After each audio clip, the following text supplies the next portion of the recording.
बिस्मिल्लाहिर्रहमानिर्रहीम। अस्सलामु अलैकुम वरहमतुल्लाहि वबरकातुहू। कैसे हैं आप तमाम स्टूडेंट? खैरियत से हैं? ठीक है, उम्मीद है आप तमाम स्टूडेंट खैरियत से होंगे और आप तक मेरी आवाज़ बिल्कुल क्लियर आ रही होगी।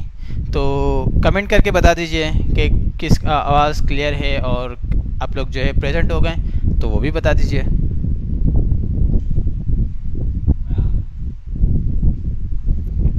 जी ठीक है। तो आप लोग जो है ये लोग सोच रहे होंगे कि आज सर अली नहीं आए हैं। ठीक है, तो वजह कुछ यूँ है कि हम सैलानी वेलफेयर के जो सीईओ हैं उनके फादर की आज डेथ हो गई है। तो आप लोगों से भी दुआओं की दरख्वास्त है, आप लोग भी दुआ कीजिएगा। और सर अली जो है आज वहाँ मसरूफ़ हैं, तो इस वजह से वो आज क्लास में नहीं आ सके हैं। और आज जो है क्लास मैं लूँगा और मेरे साथ जो है आपके टीचर गौस, ठीक है, वो लेंगे। तो हम आज वहीं से स्टार्ट करेंगे। लास्ट टाइम हमने पढ़ लिए थे 50 चैप्टर्स। हमारे पास कितने लोग लाइव आ चुके हैं? ठीक है, ओके। वालेकुम अस्सलाम, वालेकुम अस्सलाम।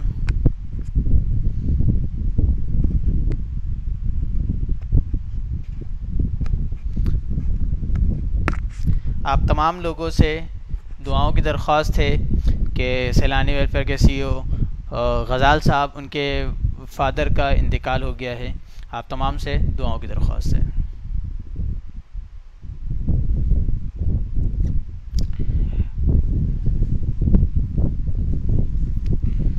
ठीक है, ओके ओके। अब आई थिंक आप लोगों को तो आवाज़ बिल्कुल क्लियर होगी।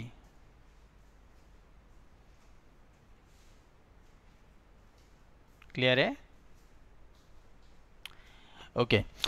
तो लास्ट टाइम हमने देखा था कि लास्ट टाइम हमने चैप्टर्स कवर किए थे 50 तक। ठीक है, तो आज हम 50 के बाद से स्टार्ट करेंगे, 51 से स्टार्ट करेंगे। ठीक है, और 51 से फिर हम आगे अपने लेक्चर को आगे मज़ीद जो है आगे मूव करेंगे। तो आप लोग रेडी हैं? बिल्कुल स्टार्ट करें। ठीक है,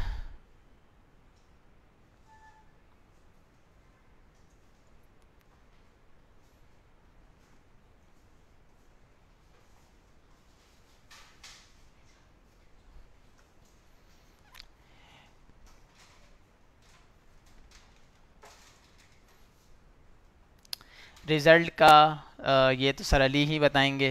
ठीक है, इसका मैं नहीं फ़िलहाल नहीं बता सकूँगा, सर अली बताएंगे। ठीक है, ओके, हम स्टार्ट कर लेते हैं। ठीक है, सबसे पहले हमें चैप्टर ये देखना है कि reading and setting paragraph text bye JS या जावास्क्रिप्ट। ठीक है, जावास्क्रिप्ट में हम एक फंक्शन कुछ इस तरह का अगर हम बनाना चाहें, या कोई भी इस तरह का, आप लोगों ने मोस्टली देखा होगा कि आपके पास कोई टेक्स्ट होता है या कोई भी पैराग्राफ होता है। उस पैराग्राफ में आप जैसे ही क्लिक करते हैं तो पैराग्राफ आगे मज़ीद शो हो जाता है, या पैराग्राफ की विड्थ बढ़ जाती है, या तो पैराग्राफ के हमारे पास जो है काफ़ी सारे फंक्शंस हैं वो अप्लाई हो जाते हैं, पैराग्राफ पे कोई ना कोई कलर हो जाता है। और इस तरह से हम ऑन क्लिक पे काम करते हुए किस तरह हम जो है इसको अप्लाई कर सकते हैं। ठीक है, ये तमाम चीज़ें आज की हम इस क्लास में देखने वाले हैं कि हम इसकी स्टाइलिंग किस तरह दे सकते हैं जावास्क्रिप्ट के ज़रिए, इसको हम किस तरह टारगेट करके बाकी तमाम काम कर सकते हैं। ठीक है, तो आइए सबसे पहले देखते हैं कि हम इसको स्टाइलिंग किस तरह देंगे। बहुत ही सिंपल है, आप लोगों ने ये यूज़ भी किया होगा। आप लोगों ने जो कैलकुलेटर बनाया है, कैलकुलेटर में उससे बहुत ही मिलती जुलती चीज़ें अब आपके पास आएंगी और इन्हीं को आपको यूज़ करना है। ठीक है, सबसे पहले गौस इनको वो पढ़ा दिया, मतलब जो आईडी से जो डेटा ले रहे थे। ठीक है, अच्छा अभी आप लोगों ने ये चीज़ देखी है कि एक इनपुट है, इनपुट में आप वैल्यूज़ सेट करते हैं। ठीक है, आप इनपुट में वैल्यूज़ सेट करते हैं और इसको आप शो करवाते हैं। ठीक है, अब हमें क्या करना है कि हमें पैराग्राफ में वैल्यूज़, पैराग्राफ में हम किस तरह लेंगे और उसी पैराग्राफ में हम वैल्यूज़ किस तरह इनपुट करेंगे या आउटपुट करेंगे। ठीक है, दो तरीके हैं। एक पैराग्राफ में वैल्यू, जो पैराग्राफ में जो लिखा हुआ है वो वैल्यू हमें लेनी है। ठीक है, दूसरा तरीका है कि पैराग्राफ में हमें उसी वैल्यू को मज़ीद ऐड करना है। जैसे कि यहाँ पे एक एग्जांपल दी हुई है। ठीक है, एक पैराग्राफ है जिसकी ये आईडी है। ठीक है, इसके साथ साथ एक और लाइन लिखी हुई है। ठीक है, एक और लाइन लिखी हुई है और यहाँ पे उसके आगे कुछ जावास्क्रिप्ट का एक लिंक दिया हुआ है। ठीक है, हम ऐसे तो आई थिंक आप लोगों को भी समझ में नहीं आएगा, तो हम इसको अप्लाई करते हैं।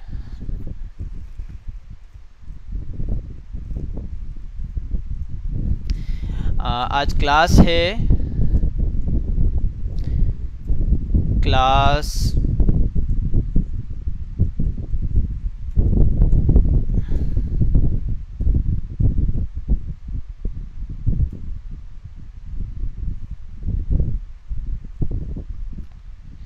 सिक्सटीन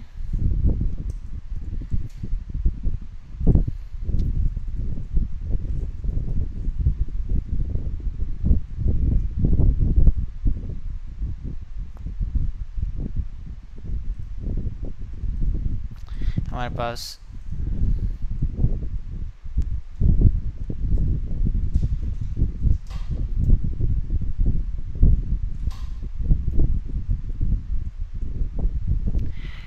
सिस्टम में कुछ इशू आ रहा है। एक मिनट।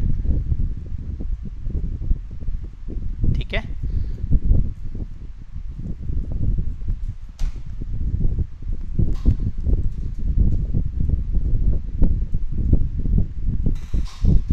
ओके, हमने एक फोल्डर बना लिया है। ठीक है, और उस फोल्डर को एमएस वर्ड कह रहा हूँ, हमने जो है इसके अंदर ओपन कर लिया है। इसमें एक फ़ाइल बना लेते हैं index.html।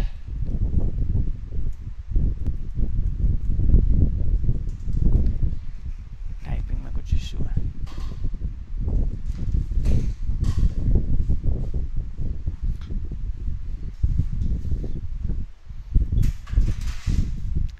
ठीक है, अच्छा, आप लोगों ने जो लास्ट टाइम एक कैलकुलेटर बनाया था, ठीक है, इस कैलकुलेटर में काफ़ी सारे स्टूडेंट्स को इशू हुआ था। अच्छा, आप लोगों ने एक चीज़ ट्राई की थी लास्ट टाइम जब हमने कैलकुलेटर देखा था, तो कैलकुलेटर में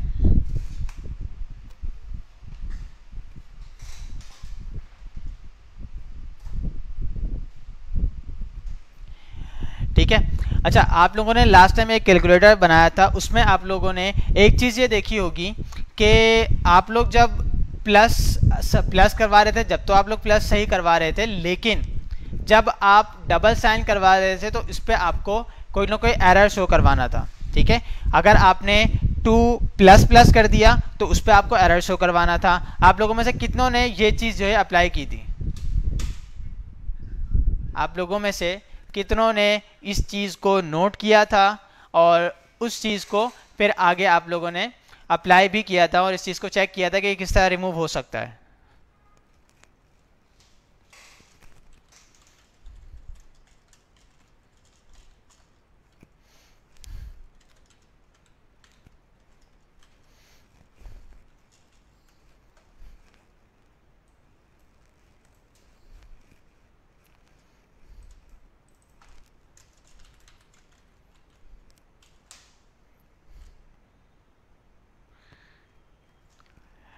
आप लोगों में से कितनों ने ये चीज़ अप्लाई किया था? अच्छा, सर गौस ने जहाँ तक आप लोगों को बताया था कि इवेल का फंक्शन लगाना है और आप लोगों ने वो काम वहाँ तक तो बिल्कुल सही किया होगा, मुझे उम्मीद है। ठीक है, लेकिन उसके बाद आप लोगों ने एक चीज़, सर गौस ने एक चीज़ आप लोगों पे छोड़ी थी, वो ये था कि उसमें अगर 2++ आ जाए, 2+ आ जाए तो वो एरर दे। कल आपने रिजॉल्व करवाया हेल्प डेस्क में, तो सर कल जो है ये आप लोगों ने रिजॉल्व करवा दिया है, तो उम्मीद है आप लोगों को ये समझ में आ गया होगा। ठीक है, इसके बाद हम अपनी आ जाते हैं फाइल पर और script.src और app.js हमने फाइल बना लेते हैं। ठीक है, अलर्ट करके इसको चेक कर लेते हैं।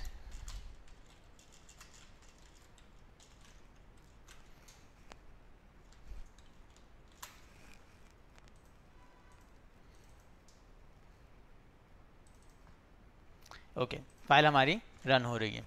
मैं अपनी फाइल में index.html की फाइल में मैं यहाँ पर पैराग्राफ बना रहा हूँ, ठीक है, और इसमें टेक्स्ट दे देता हूँ डमी। यहाँ तक क्लियर हो गया। इस पैराग्राफ को मैं एक आईडी दूंगा, ठीक है, आईडी पैरा के नाम से मैं दे देता हूँ। अब जावास्क्रिप्ट में मुझे क्या करना है कि मुझे इस आईडी का, इस पैराग्राफ का डाटा चाहिए, ठीक है। डाटा को मैं स्टोर करूंगा अपने पास, और मैं चाहूं तो आगे इसको रिमूव भी कर सकता हूं, ठीक है। तो इसके लिए हमारे पास क्या होगा, हमारे पास सबसे पहले तो एक लॉन्ग तरीका है, ठीक है। हम उसको स्किप करें, डायरेक्ट इस पे जाएं, या वो भी आपको बता दें, क्या कहते हैं आप लोग? दो तरीके हैं। एक तरीके में होगा ये कि आप इस पैराग्राफ की पूरी वैल्यू एक वेरिएबल में सेव करवाओगे, तो वो एक अनएप्रोप्रिएट तरीका हो जाता है कि आप लोग जो है इतना ज़्यादा टेक्स्ट जो है वेरिएबल में नहीं लिख सकते, ठीक है। तो इसके लिए क्या करेंगे, यहाँ से चलो दोनों बता देते हैं, ठीक है। मैं एक वेरिएबल बनाता हूँ, ठीक है। वेरिएबल में मैं लिख देता हूँ टेक्स्ट इक्वल टू, और मैं यहाँ पर ये इस पूरे पैराग्राफ को कॉपी करता हूँ और इन्वर्टेड कॉमास के अंदर इसको पेस्ट कर देता हूँ, ठीक है।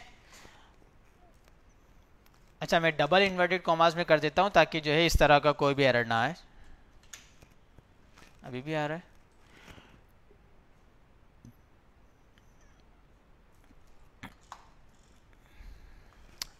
कहाँ पे इशू आ रहा है?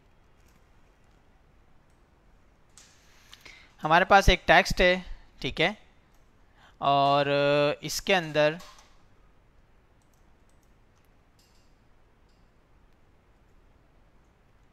ठीक है, ये हमारे पास एक टेक्स्ट आ गया है, ठीक है। इस टेक्स्ट में मेरे पास एक वेरिएबल है, और वेरिएबल के अंदर ये पूरा का पूरा टेक्स्ट लिखा हुआ है जो कि मेरे पास पैराग्राफ में लिखा हुआ है, ठीक है। इस पैराग्राफ में अब अगर मैं इसको पूरा का पूरा शॉर्ट कर देता हूं और मैं इसको यहां तक लिखता हूं, ठीक है, यहां तक लिखने के बाद मैं यहां पर एक लिंक बना देता हूं, ठीक है, और लिंक में मैं ये लिख देता हूं रीड मोर, ठीक है।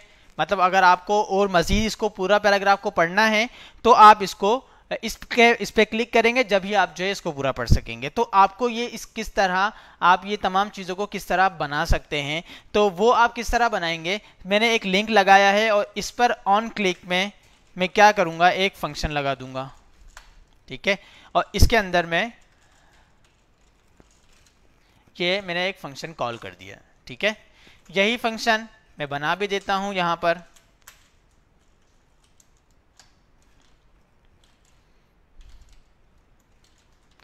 फंक्शन कॉल किया और इस वेरिएबल को इसके अंदर मैंने सेव करवा दिया, ठीक है। यहां तक हमने बहुत ही सिंपल सा काम किया, और यहाँ तक मैंने एक जस्ट वेरिएबल बनाया, वेरिएबल के अंदर एक पैराग्राफ को सेट कर दिया है, ठीक है। अब हमें क्या करना है कि ऑन क्लिक पर इस वेरिएबल को उस पैराग्राफ के अंदर सेट करना है, ठीक है। तो मैं क्या करता हूं, सबसे पहले तो मैं उस पैराग्राफ को ले लेता हूं, para equal to document dot get element by ID para, ठीक है। अच्छा, अब मैंने क्या किया है कि document dot get element by ID dot para एक वेरिएबल में सेव करवा दिया है। इसको मैं क्या करता हूं कि एक वेरिएबल में मैंने इसको सेव करवा दिया है, और इस वेरिएबल को मुझे इसकी जो वैल्यूज है वो सेट करनी है ऑन क्लिक पर। याद रहे अभी मैं फंक्शन में काम कर रहा हूं, तो जब ऑन क्लिक करेंगे जब ही ये फंक्शन चलेगा, ठीक है। तो ऑन क्लिक के अंदर अब मैं उसका para dot value para dot inner HTML equal to text. यहां तक किसी को कोई मसला है? किसी को ये 4 लाइनों का कोड समझ में ना आया हो?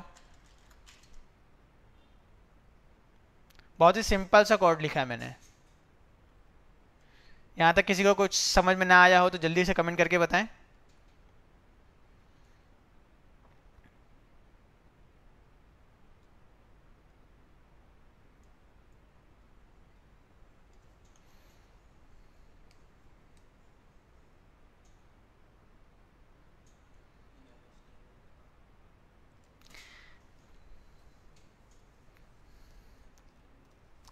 अच्छा, इनर HTML आप लोगों को कन्फ्यूजन हो रही है कि इनर HTML है क्या। हमारे पास दो इस तरह की वैल्यूज़ होती हैं जो हम यूज़ करते हैं। एक आप लोगों ने तो यूज़ किया होगा डॉट वैल्यू, ठीक है इनपुट डॉट वैल्यू आप लोगों ने यूज़ किया है। ये इनर HTML क्या है? ये दो चीज़ें हैं, पर्पस दोनों का सेम है, ठीक है। दोनों से आप वैल्यू गेट भी कर सकते हैं, वैल्यू पुट भी कर सकते हैं, लेकिन दोनों में फ़र्क ये है कि जो आपका जो वैल्यू है वो आपका इनपुट फील्ड से लेते हैं, ठीक है।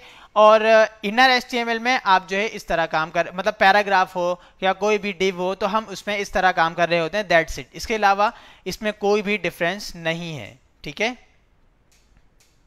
और इसके अलावा इसमें कोई भी डिफरेंस नहीं है। जिस तरह हमारे पास वैल्यू काम करती है सेम उसी तरह हमारे पास इनर HTML काम करता है, ठीक है। अब अगर मैंने सेट कर दिया पैरा डॉट इनर HTML, अब पैरा मेरे पास क्या है? वो एलिमेंट है जिसकी आईडी पैरा है, ठीक है। मैंने यहाँ पर इसको आईडी से पहले इसको गेट कर लिया पैराग्राफ में, ठीक है। लाइन 3 पर मैंने एक वेरिएबल बनाया, वेरिएबल के अंदर उस आईडी को, उस पैराग्राफ को टारगेट किया जिसकी आईडी है पैरा, ठीक है। और उसको एक वेरिएबल में सेव कर दिया पैरा के नाम से, ठीक है। अब अच्छा, इसको मैं पैराग्राफ कर देता हूँ, ठीक है। पैराग्राफ के नाम से मैंने इसको सेव कर दिया। अब पैराग्राफ डॉट इनर HTML मतलब पैराग्राफ की जो भी HTML है वो अब जो है इस टेक्स्ट के इक्वल हो जाएगी, ठीक है। इसको हम करके भी देख लेते हैं। आप लोगों ने ये टेक्स्ट लिखा, ठीक है। यहां पे आपके पास है रीड मोर, ठीक है। रीड मोर में आप जब इस पर क्लिक करते हैं, सॉरी,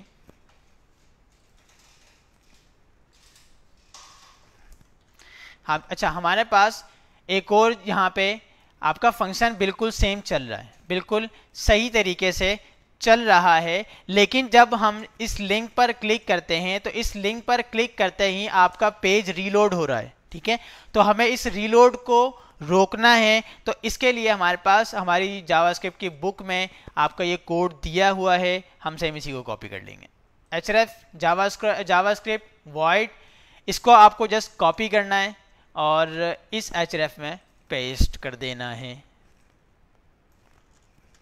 ठीक है। आपने इसको पेस्ट कर दिया। अब आप क्लियर करेंगे, इसमें कोई इशू है?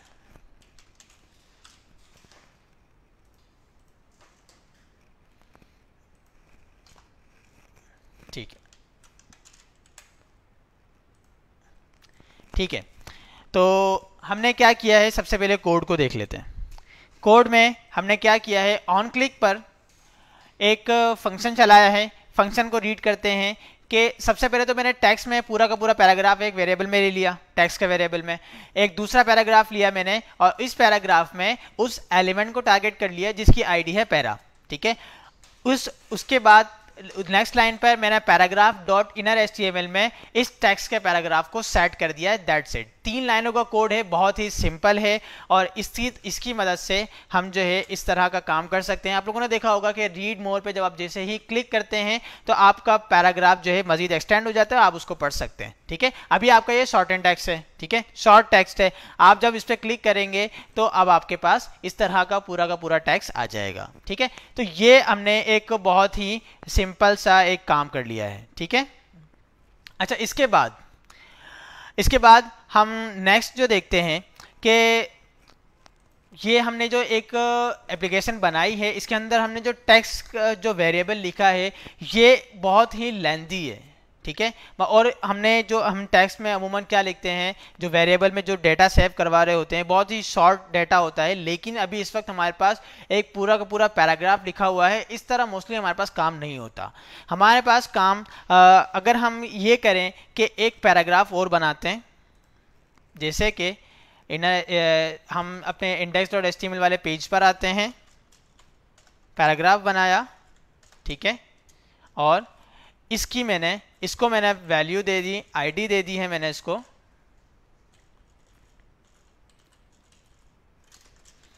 आईडी, और इसको मैं दे देता हूं टेक्स्ट, ठीक है। इस आईडी को अब मैं क्या करूंगा कि उस जो मैंने जो टैक्स लिखा है ना वेरिएबल के अंदर, अब मुझे उस टैक्स की ज़रूरत नहीं है। मैं अपने वेरिएबल की तमाम अपने इस पैराग्राफ का पूरा टैक्स मैं वहाँ पे पहले गेट करूँगा और उसके बाद जो है नेक्स्ट में इसको पुट कर दूंगा। बिल्कुल इसी तरह के यहाँ पर जैसे कि ये टैक्स, अच्छा आप लोगों को ये एग्जाम्पल जैसे मैं समझा रहा हूँ, दो पैराग्राफ बिल्कुल इस तरह के सेम नहीं हो सकते, लेकिन आपको पैराग्राफ से इनपुट लेना और पैराग्राफ में टैक्स को पुट करना, ये दोनों चीज़ें मैं आपको इन दोनों पैराग्राफ के जरिए बताऊंगा। ठीक है, आईडी आपने इसको दे दी टैक्स और इसका नाम है पैरा। अब हम आ जाते हैं पैराग्राफ में। टैक्स में मैं जस्ट क्या करूंगा,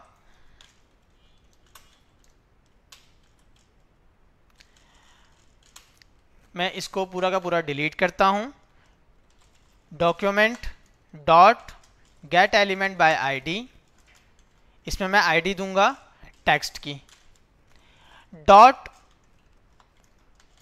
इनर एचटीएमएल, अब इस टेक्स्ट के पैराग्राफ के अंदर जो इस टेक्स्ट में जो भी लिखा हुआ है, जो भी इसकी HTML है, वो आपके पास कॉपी होकर इस वेरिएबल में आ जाएगी और सेम बिल्कुल उसी तरह नेक्स्ट पैराग्राफ में आपके पास ये पेस्ट भी हो जाएगी। ठीक है, इसको क्लियर, इसको चेक करते हैं। आपके पास ये पैराग्राफ है, ठीक है, ये पूरा का पूरा पैराग्राफ है।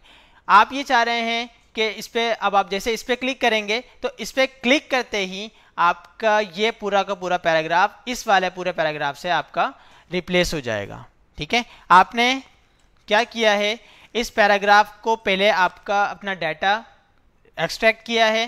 डाटा एक्सट्रैक्ट करने के बाद इस वाले पूरे पैराग्राफ में आपने अपना डाटा पुट किया है। ठीक है, तो ये दो तरीके हैं। इनर एचटीएमएल में आप इसको कॉपी भी कर सकते हैं और पेस्ट भी कर सकते हैं।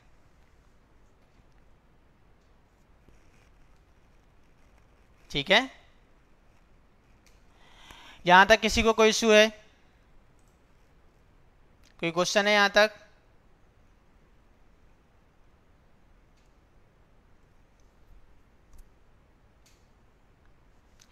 और पैरा आपको हाइड कैसे करना है, ये हम जो है आज की क्लास में कुछ थोड़ी देर के बाद पढ़ेंगे कि हम जो है इसको किस तरह हाइड कर सकते हैं, किस तरह इसका कलर चेंज कर सकते हैं, ये तमाम चीज़ें हम पढ़ेंगे।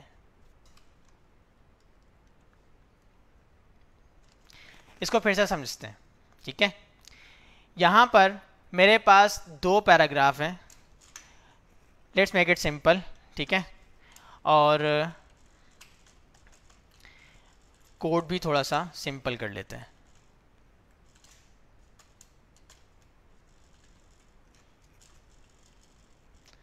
आपका एक पैराग्राफ है, पैराग्राफ में आपने आईडी दी टेक्स्ट की। ठीक है, इसके बाद आपने इसी पैराग्राफ में आपने आईडी दी टेक्स्ट की। ठीक है, और फिर उसके बाद पैराग्राफ है, इसका टेक्स्ट आपको एक वेरिएबल में लेना है। वेरिएबल में लेने का तरीका क्या है, आप आते हैं अपनी इंडेक्स की फाइल में और आपको जो टेक्स्ट लेना है, टेक्स्ट आपको इनपुट करने का तरीका ये है कि आप एक वेरिएबल बनाएंगे। वेरिएबल में आप जो है कोई भी नाम दे सकते हैं। नाम देने के बाद document dot get element by ID, ID से आप आप अपनी आईडी यहाँ पे लिखेंगे इस पैराग्राफ में कोटेशन के साथ।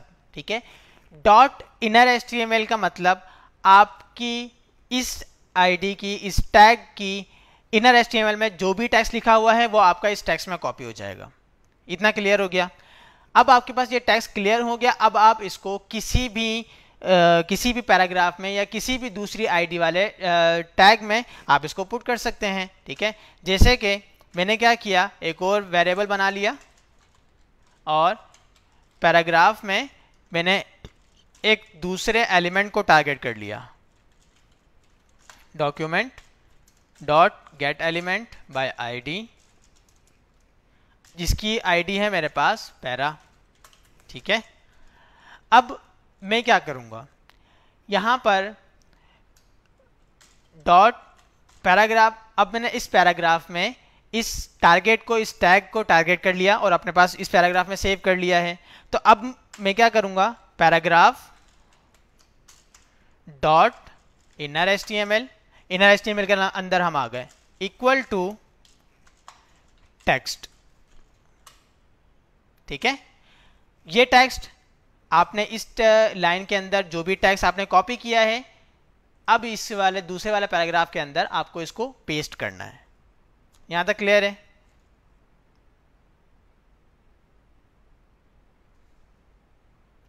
यहां तक किसी को कोई इशू है?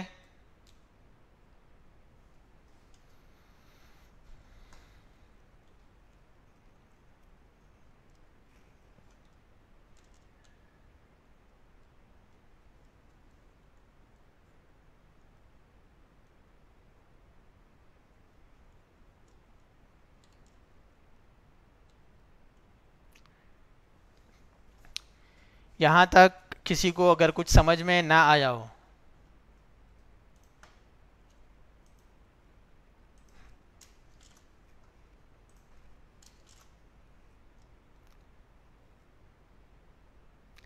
ओके, तो यहाँ तक आप लोगों को क्लियर हो गया है। तो हम इसको जल्दी से एक दफ़ा फिर से अप्लाई करके भी देख लेते हैं। आपका ये वाला टेक्स्ट है, आपने ये पढ़ लिया, इसको आपने एक वेरिएबल में कॉपी कर लिया। वेरिएबल में कॉपी करने के बाद नेक्स्ट वाली लाइन में आपने एक लिंक बनाया है, इस पर ऑन क्लिक करने पे वो फंक्शन चलेगा। वो फंक्शन चलने के बाद आपको जो आपने ये टेक्स्ट कॉपी किया है इस वाले पूरा पैराग्राफ के अंदर आप इसको इनपुट कर देंगे। ठीक है? अच्छा, अब नेक्स्ट क्या है कि हमने ये दूसरा तरीका देख लिया कि हम पहले तो डाटा गेट भी कर सकते हैं और डाटा इसमें पुट भी कर सकते हैं। ठीक है, टेक्स्ट हमने देख लिया। इसी के साथ एक और चीज़ है हमारे पास, अगर हम इसमें जैसे कि कोई टेक्स्ट में, जैसे कि हमने लास्ट में हमने देखा था, इस टेक्स्ट के अंदर इन्वर्टेड कॉमास के अंदर मैं पूरी की पूरी HTML लिख दूं तो क्या ये चलेगी? मैं लिखता हूं यहां पर UL, ठीक है, और इसके अंदर मैं लिख देता हूं LI, ठीक है, और मैं यहां पे लिख देता हूं list1 और मैं इसको जस्ट कॉपी पेस्ट करूंगा। ठीक है, ठीक है, मैंने क्या किया है, इस टेक्स्ट के अंदर अपनी HTML लिख दी है। तो क्या ये HTML इस पे वर्क करेगी? तो आपका जवाब है बिल्कुल करेगी। ठीक है, HTML के अंदर आप जो आप वेरिएबल के अंदर कोई भी चीज़, कोई भी टेक्स्ट दे रहे हैं, ये आपका ब्राउज़र पे same to same as it is render होता है। और अगर आपने कोई टैग दिया है तो वो टैग भी बिल्कुल उसी तरह रिएक्ट करेगा जिस तरह आपकी HTML रिएक्ट करती है। ठीक है, जैसे कि मैं क्या करता हूँ, कहाँ गया हमारा प्रोग्राम, ये रहा। यहाँ पे मैं ऑन क्लिक पे अब इस पैराग्राफ की जगह आपकी ये लिस्ट आएगी। ठीक है, क्लियर हो गया? आपकी ये लिस्ट रेंडर हो रही है। ठीक है, अब हमारे पास कुछ और चीज़ें दिखने के लिए। ये क्लियर हो गया? यहाँ तक लिस्ट हमारे पास समझ में आ गई। ठीक है, ये सारी चीज़ें हो गई हैं। ओके, ओके, ठीक है, तो इसके बाद हम बढ़ते हैं नेक्स्ट चैप्टर की तरफ। ठीक है, मैनिपुलेटिंग इमेजेस एंड टेक्स्ट। अगर आपके पास एक इमेज ऐसी है जिसमें आप क्लिक करें, आपके पास कोई भी इस तरह की कंडीशन आ जाती है कि आप उस पर इमेज पे क्लिक करें और उसको जो है गायब करना चाह रहे हैं, वैनिश करना चाह रहे हैं। ठीक है, तो वो किस तरह करेंगे? आप अपने HTML में या अपनी जावास्क्रिप्ट में, ठीक है, HTML में तो नहीं, जावास्क्रिप्ट में CSS भी अप्लाई कर सकते हैं। जिस तरह भी हमने देखा कि हम HTML अप्लाई कर रहे हैं, बिल्कुल इसी तरह CSS भी अप्लाई कर सकते हैं। तो आप लोग इसकी अहमियत खुद समझ सकते हैं कि आप जावास्क्रिप्ट के अंदर CSS भी यूज़ कर रहे हैं, HTML भी यूज़ कर रहे हैं, तमाम चीज़ें तो आप जावास्क्रिप्ट के अंदर यूज़ कर रहे हैं। ठीक है, तो हम जो है यहाँ पर इसको किस तरह, इसकी क्लास नेम वगैरह किस तरह चेंज करेंगे और किस तरह हम इसकी CSS चेंज करेंगे, क्लास चेंज करेंगे, आइए देखते हैं। मेरे पास मैं एक इमेज ले लेता हूँ। ठीक है, मैं इसको कर देता हूँ कमेंट।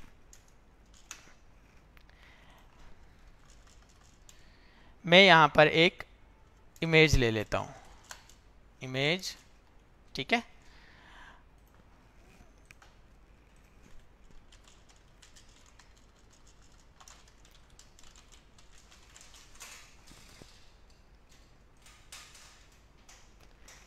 ये इमेज ले ली मैंने, इसको मैं सेव करवा लेता हूँ।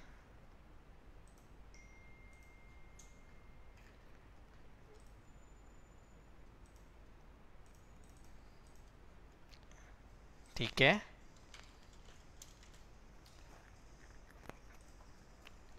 मैं इसको सेव करवा रहा हूँ और मैं यहाँ पर इसको यूज़ कर लेता हूँ car.jpg और मैं इसको रेंडर कर लेता हूँ। ये आपकी एक इमेज है, ठीक है, ये आपकी एक इमेज है। आपको आपके पास कोई इस तरह की कंडीशन है कि आप इसको क्लिक करें, ठीक है, तो क्लिक करने पर आपको इसकी स्टाइलिंग चेंज करनी है, या तो आप इसका कलर चेंज करना चाहें, विड्थ बड़ी करना चाहें, या कोई भी इस तरह की प्रॉपर्टी आप इस पर लगाना चाहें, तो वो हम किस तरह लगाएंगे, क्योंकि ऑन क्लिक आपके पास सिर्फ और सिर्फ जावास्क्रिप्ट में होता है, सीएसएस में तो होता नहीं है। तो हम सीएसएस को किस तरह कंट्रोल करेंगे जावास्क्रिप्ट से, वो हम किस तरह करेंगे कि मैं क्या करता हूँ, मैं इस पे ऑन क्लिक पर एक लगा लेता हूँ फंक्शन ऑन क्लिक, और मैं इसको कर लेता हूँ मेक बिग कर लेता हूँ सिर्फ, ठीक है। इस नाम से मैं एक फंक्शन बना लेता हूँ,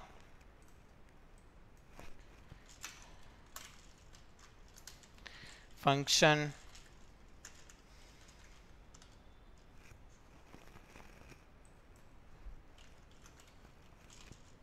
ठीक है।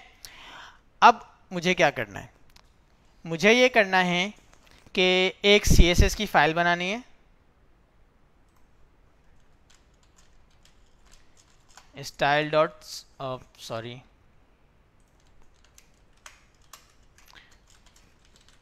ठीक है, और इसके अंदर मैं एक क्लास बना देता हूं डॉट हिडन, डिस्प्ले नन। यहां तक क्लियर है आपको?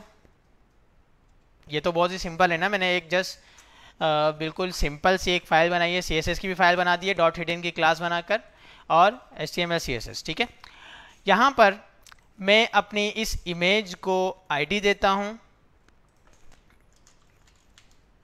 ID कार, ठीक है, और मैं इसको अब टारगेट करने वाला हूँ। अब हमारे पास काम होता है जावास्क्रिप्ट का, ठीक है। सबसे पहले तो मैं इसको टारगेट कर लूँगा, var img equal to document dot get element by ID car, ठीक है, मैंने इसको टारगेट कर लिया है, ठीक है।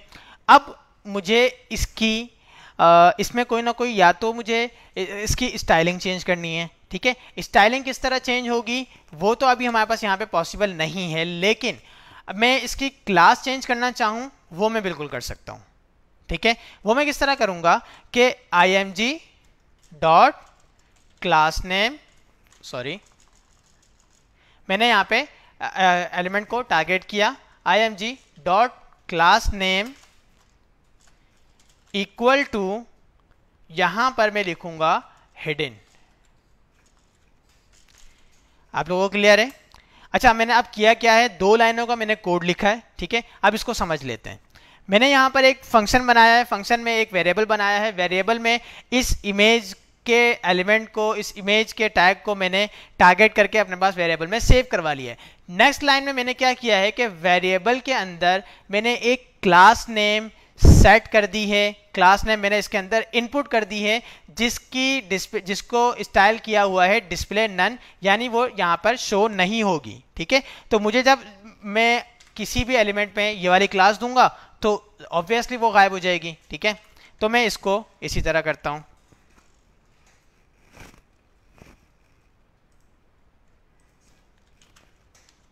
ठीक है। मैं इसको क्लियर करता हूँ, ऑन क्लिक पे लगाए,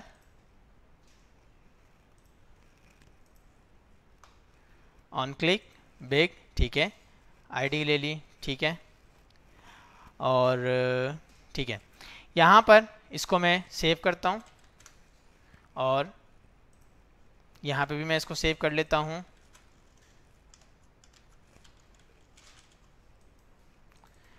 हमारे पास कोड में देख लेते हैं, कोई इश्यू तो नहीं है।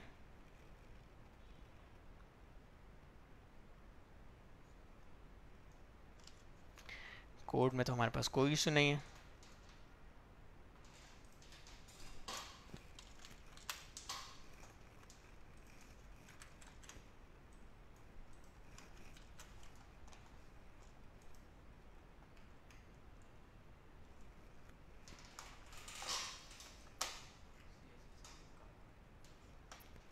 ओह, CSS हमने यहाँ पर लिंक नहीं करवाई है, ठीक है।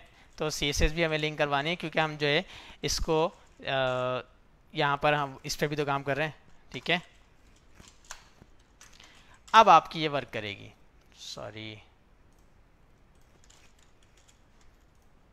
ठीक है। तो ये हमारे पास हमने ये देख लिया कि इस पर हम क्लिक करने पर इसकी क्लास नेम भी चेंज कर सकते हैं। अब किसी भी एलिमेंट की क्लास चेंज करनी हो तो बिल्कुल सेम इसी तरह कर सकते हैं, और किसी भी एलिमेंट की कोई भी अच्छा, हमारे अभी हमने देखा कि हम किसी भी एलिमेंट की क्लास चेंज करनी हो वो चेंज कर सकते हैं। क्लास चेंज करने के साथ साथ आप इसका कोई भी एट्रीब्यूट चेंज कर सकते हैं, बिल्कुल सेम इसी तरह, ठीक है। किस तरह होगा, जैसे कि अगर मैं एक फंक्शन दे देता हूँ, ठीक है, मैंने यहाँ पे इसको जस्ट क्लास नेम दिया है, ठीक है, और क्लास नेम में इसको चेंज भी कर सकता हूँ, और चेंज करने के साथ क्लास नेम किस तरह चेंज होती है वो हम आगे कुछ मज़ीद चैप्टर्स में देखेंगे, ठीक है। और बल्कि हमारे पास ये ऑप्शन आ गया है, ठीक है। क्लास नेम आपने इसमें कि कोई भी क्लास नेम डिफाइन की हुई है पहले से, आपको पिछली जितनी भी क्लासेस दी हुई हैं सबको रिमूव करवाना है, और अब आपको इसको नई क्लास देनी है, ठीक है। जैसे कि मैं यहाँ पर एक अपने CSS में क्या करता हूँ, एक क्लास दे देता हूँ डॉट इमेज, और इसकी मैं विड्थ दे देता हूँ 500 पिक्सल, हाइट 500 पिक्सल, ठीक है। मैंने यहाँ पर क्या किया, अपने इस HTML में इस अपनी इमेज को इस इमेज को क्लास दे देता हूँ, ठीक है। यहाँ पे मैं इसको भी सेव करवा देता हूँ, और यहाँ पर मैं इसको भी सेव करवा देता हूँ। अब आप लोग देख रहे होंगे कि मेरे पास अभी इसकी जो डिफ़ॉल्ट है वो अभी हमारे पास शो हो रही है, ठीक है। मैं इसके ऊपर जैसे ही क्लिक करूँगा ये विजिबल हो जाएगी, डॉट हिडन वाली क्लास लग जाएगी। मुझे क्या करना है कि इसकी जो डिफ़ॉल्ट क्लास है उसको रिमूव करवाना है, बिल्कुल सिरे से ही रिमूव करवाना है, और नई क्लास लगानी है। इन दोनों में फ़र्क है, एक क्लास मैंने दी हुई है, ठीक है, उसको आपने रिप्लेस करवा दिया किसी दूसरी क्लास से। एक इसमें आपने क्लास दी हुई ही नहीं थी, लेकिन आपने उसको कोई ना कोई क्लास दे दी, ठीक है। आपने जब उसमें कोई ना कोई क्लास दे दी है तो उसके लिए हमारे पास ये वाला कोड वर्क करेगा, ये वाला डॉट क्लास नेम और इक्वल टू हिडन। लेकिन अगर इसमें कोई भी क्लास पहले से दी हुई है, जैसे कि मैंने अभी यहाँ पर एक इमेज की क्लास दी हुई है, तो इसके लिए मुझे क्या करना पड़ेगा, यहाँ पर प्लस लगाना पड़ेगा, और क्लास नेम देने से पहले एक स्पेस देना पड़ेगा। ये मैंडेटरी है, ये वाला स्पेस आपका मैंडेटरी है, ये आपको लगाना पड़ेगा, और प्लस इक्वल टू। इससे होगा क्या कि पिछली जितनी भी आपने क्लासेस दी हुई हैं ये तमाम की तमाम क्लासेस आपकी इग्नोर करके आपकी ये वाली क्लास दे देगा, ठीक है। हम इसको अप्लाई कर लेते हैं, आपका ये रिमूव हो गया और हिडन वाली क्लास आपके इस पर अप्लाई हो गई, ठीक है। क्लियर हो गया। तो इस तरह हम जो है अपनी पिछली क्लासेस को रिमूव करके एक इसको क्लास दे सकते हैं, और अगर आपने कोई क्लास नहीं दी है जब भी आप कोई ना कोई क्लास दे सकते हैं, ठीक है। बिल्कुल इसी तरह यहाँ पर नेक्स्ट जो है हमारे पास स्वैपिंग इमेज। इसमें हम इमेज को कुछ और मज़ीद इमेजेस के साथ खेलेंगे, और हम ये देखेंगे कि अगर माउस ओवर में, ठीक है, माउस ओवर में जैसे आप माउस लेकर जाएं वो गायब हो जाए, या माउस लेके जाएं या तो कोई दूसरी हमारे पास आ जाए।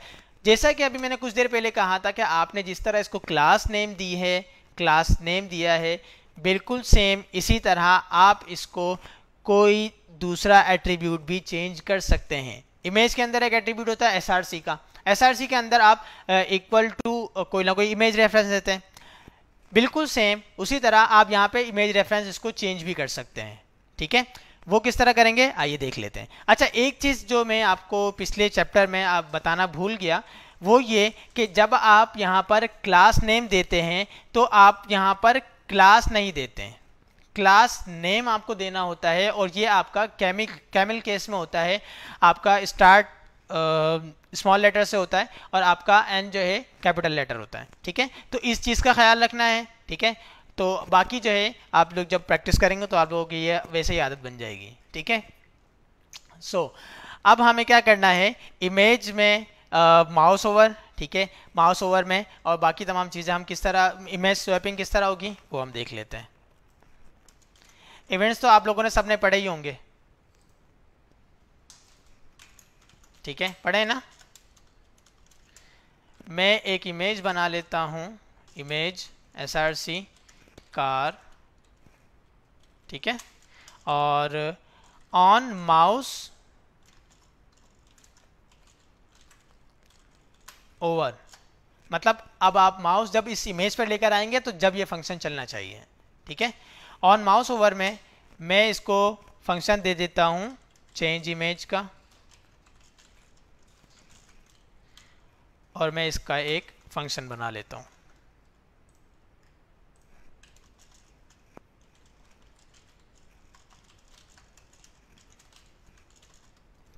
ठीक है। इसको टारगेट कर लेता हूँ इसकी आईडी से,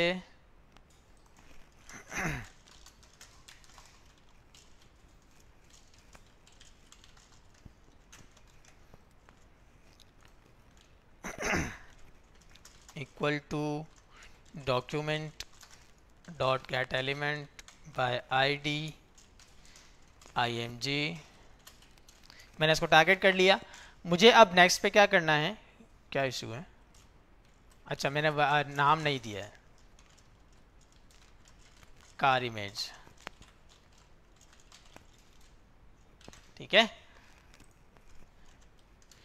car image dot src equal to, अब मैं यहाँ पर कोई भी दूसरी इमेज दे सकता हूँ, दूसरी इमेज का एड्रेस दे सकता हूँ। तो मैं कोई भी दूसरा इमेज एड्रेस उठा लेता हूँ, कॉपी इमेज एड्रेस, ठीक है। फर्स्ट लाइन में इस एलिमेंट को टारगेट किया, सेकंड लाइन में मैंने इसका src चेंज किया, बस और कुछ भी नहीं किया। और यहाँ पर हमने इसको माउस ओवर पे, यानी ऑन माउस ओवर पे आप जब इस इमेज पर अपना माउस लेके जाएंगे जब ये फंक्शन चलेगा, ठीक है। आपके पास कार डॉट जेपेग, ठीक है, ये आपके पास एक इमेज है और मैं इस पे जैसे ही माउस लेकर आता हूं तो आपकी जो है ये चेंज हो रही है। लेकिन अब मसला क्या है, मैंने पेज रिफ्रेश किया, मैं इस पे माउस लेकर आया, चेंज तो हो गई। अब जब मैं माउस हटा रहा हूं तो पुरानी वाली इमेज ही नहीं आ रही है। तो अब मेरे पास पेज रिफ्रेश किया, पेज रिफ्रेश करने पर मेरे पुरानी वाली आ गई। मैं माउस ओवर लेके गया, माउस ये इसकी चेंज हो गई। लेकिन अब मुझे इसको चेंज भी तो करना है, अब माउस हटा दिया, मुझे इसको चेंज भी तो करना है। तो अब मैं दूसरा इवेंट यूज करूंगा। दूसरा इवेंट है मेरे पास ऑन माउस आउट, ठीक है। ऑन माउस आउट पे मैं चेंज इमेज बिफोर, यानी अब मुझे पिछली वाली नाम अब तो कोई भी दे सकते हैं, तो मैं यहाँ पर कुछ इस तरह का नाम दे देता हूँ उससे डिफरेंट करने के लिए। मैं यहाँ पे एक और फंक्शन बनाता हूँ, ठीक है।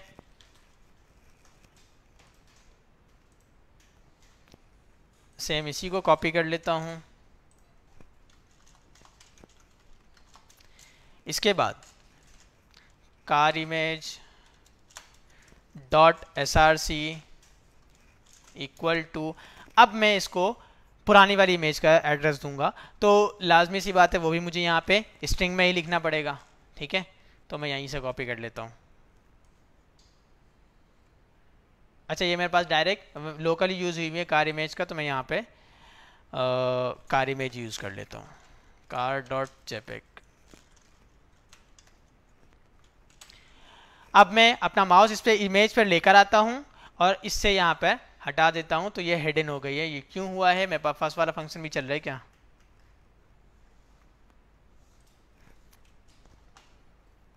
कार डायरेक्टरी सेम है,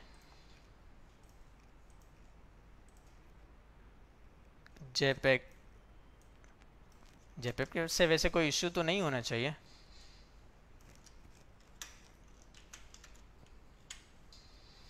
ये देखें, जेपेग का कुछ इश्यू था, ठीक है। तो आप इस पे जब माउस लेके जाएंगे तो आपकी कार ये वाली हो जाएगी, और जब माउस हटाएंगे तो आपकी कार ये वाली हो जाएगी। तो अब आप पे डिपेंड करता है आप ये वाली कार पसंद करेंगे या ये वाली, ठीक है। तो ये आपने माउस ओवर, माउस आउट, ये आपने दो तरीके देख लिए कि आपके पास माउस ओवर करने पे कौन सी इमेज शो होनी है, माउस आउट करने पे कौन सी इमेज शो होनी है, ठीक है। मैं इस इमेज को भी सेव कर लेता हूँ, ठीक है। इसका इसकी एक वजह है, मैं अभी कुछ देर में बताता हूँ।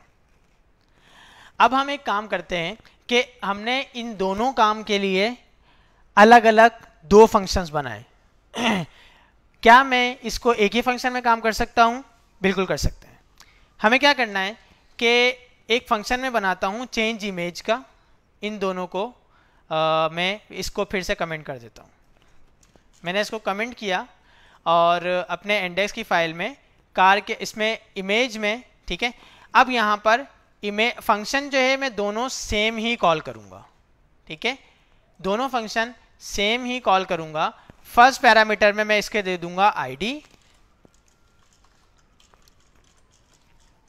और कॉमा के बाद सेकंड पैरामीटर में मैं इसको फर्स्ट वाली इमेज का वो दे दूंगा href रेफरेंस, ठीक है, car.jpeg। इसी तरह इस वाले पे अभी मैंने माउस आउट पे लगाया है, ठीक है। माउस ओवर पे मुझे चेंज करनी है, तो इसमें भी मैं सेम चीज दो पैरामीटर्स दे दूंगा।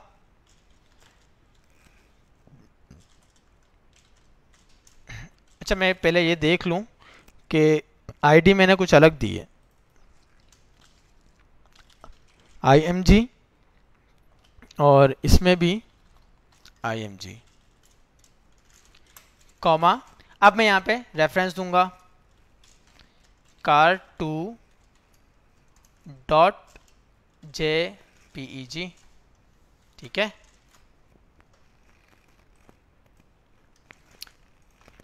यहाँ तक किसी को कोई इशू है? किसी को कुछ समझ में ना आ रहा हो?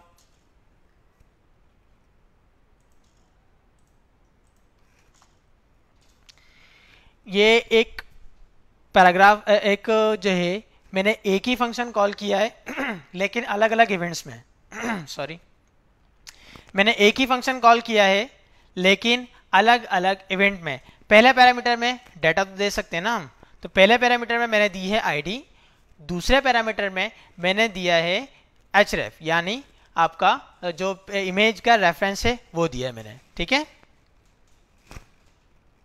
ठीक है। अच्छा, हमें इस क्लास के एंड में मास्किंग भी देखनी है, मास्किंग देखनी है ना, तो हम जो है इस क्लास के एंड में मास्किंग भी देखेंगे, ठीक है। तो वो आपके सरगोश बताएंगे आपके। हम जो है जल्दी से तमाम जो है क्लियर करते हैं। चेंज इमेज, ठीक है। इसके बाद मैं इसको वार, और मैं सबसे पहले ले लेता हूँ आईडी, कॉमा और रेफरेंस, ठीक है। मैं एक काम करता हूँ, इसको कुछ और नाम दे देता हूँ ताकि आप लोगों को और ज़्यादा क्लियर हो जाए। src दे देता हूँ। Var image equal to document dot get element by ID. इसके अंदर आईडी मुझे जो पैरामीटर से मिलेगी, ठीक है, आईडी जो मुझे पैरामीटर से मिलेगी मैं इसमें ले लूँगा। अब इसके बाद मुझे क्या करना है, इसका src चेंज करना है, image dot src equal to जो src मुझे पैरामीटर से मिलेगा, src, ठीक है। ये समझ में आ गया, पैरामीटर से हम वैल्यूज़ ले रहे हैं और इसी की मदद से एक ही फंक्शन में हम बाकी तमाम काम करेंगे। ठीक है, आपको ये तमाम चीज़ें क्लियर हो गई। मैं इसको सेव करता हूँ और यहाँ पे भी मैं इसको सेव करता हूँ। ऑन माउस आउट पे मैंने रेफरेंस कुछ अलग दिया है, ऑन माउस ओवर पे मैंने रेफरेंस कुछ अलग दिया है। मैं इसको सेव करता हूँ, बिल्कुल सेम वही वर्क कर रहा है जो कि हमारे पास दो फंक्शंस में कर रहा था। अब हमने इसको कन्वर्ट कर दिया एक फंक्शन में। ठीक है, तो हमारे पास ये भी बिल्कुल सेम वही काम कर रहा है। कोड समझने में किसी को कोई इशू है, कोई मसला है तो वो कमेंट कर सकते हैं।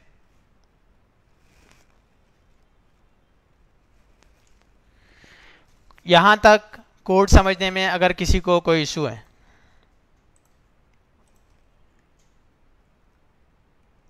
ये बिल्कुल सेम यही कोड है जो कि आपके बुक में दिया हुआ है। ठीक है,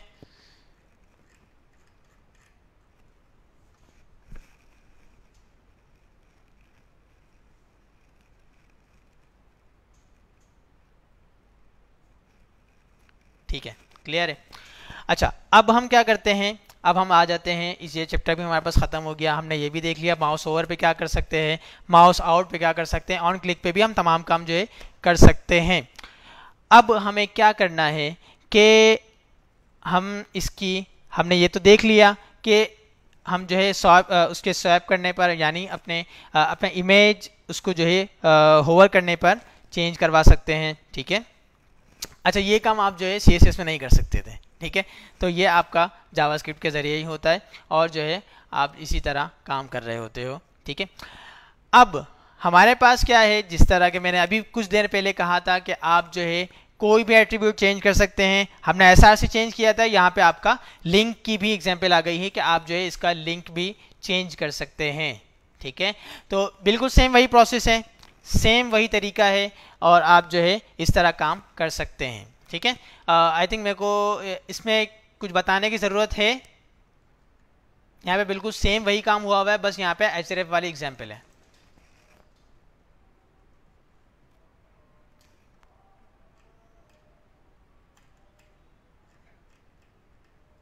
ठीक है, आई थिंक आप लोगों को ये क्लियर होगा।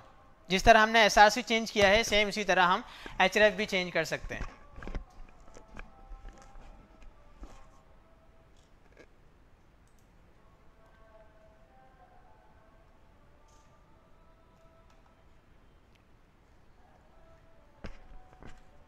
ठीक है, क्लियर हो गया यहाँ तक।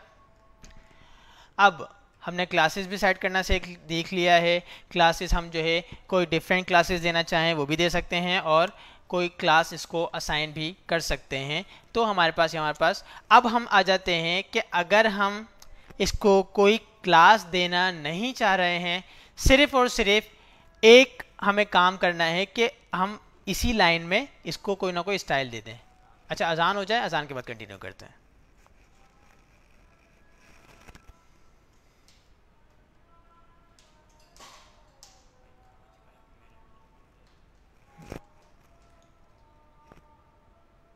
कितना टाइम चाहिए तुझे?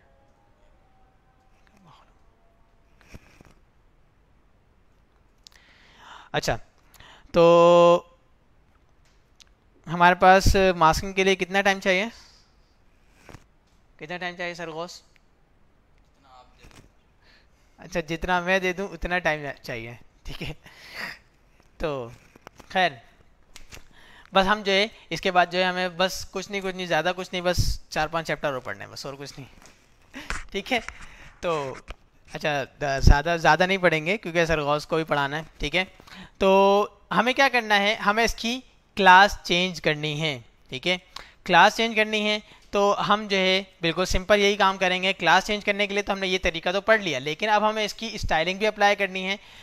क्लास चेंज करने से पूरा का पूरा काम ही आपका जो है क्लास वाला जो अप्लाई हो जाएगा, लेकिन अब मुझे इसकी कोई ना कोई स्टाइल चेंज करना। अच्छा, स्टाइल चेंज करने में आपको कुछ बातों का ख्याल रखना पड़ेगा। ठीक है, माउस ओवर में, ठीक है, मैं इसको इसी इमेज पे काम करता हूँ। इस इमेज में मैं इन दोनों को हटा देता हूँ। ठीक है, और मैं इसमें यही वाला फंक्शन यूज़ कर लेता हूँ, change on click, change image, यही फंक्शन था हमारा। हाँ ठीक है, यही फंक्शन है। इसके पैरामीटर्स में हटा देता हूँ अभी, ठीक है।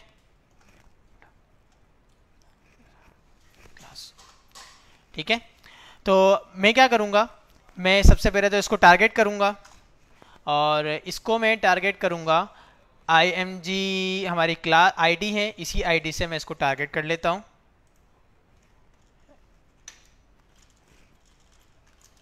ठीक है, और अब मैं इसको मैं स्टाइल दूंगा। स्टाइल में किस तरह दूंगा, img डॉट स्टाइल। अब मुझे इक्वल टू नहीं लगाना है कुछ टाइम के बाद, ठीक है। Dot style dot width 100% equal to 100%, ठीक है। मैंने इसको ये एक स्टाइल दे दिया है, ठीक है। डॉट स्टाइल मैंने सबसे पहले तो मैंने इसको टारगेट कर लिया, टारगेट करने के बाद डॉट स्टाइल डॉट विड्थ, और मैंने इसको जो है एक विड्थ दे दी है। यहाँ तक क्लियर है, बहुत ही सिंपल है।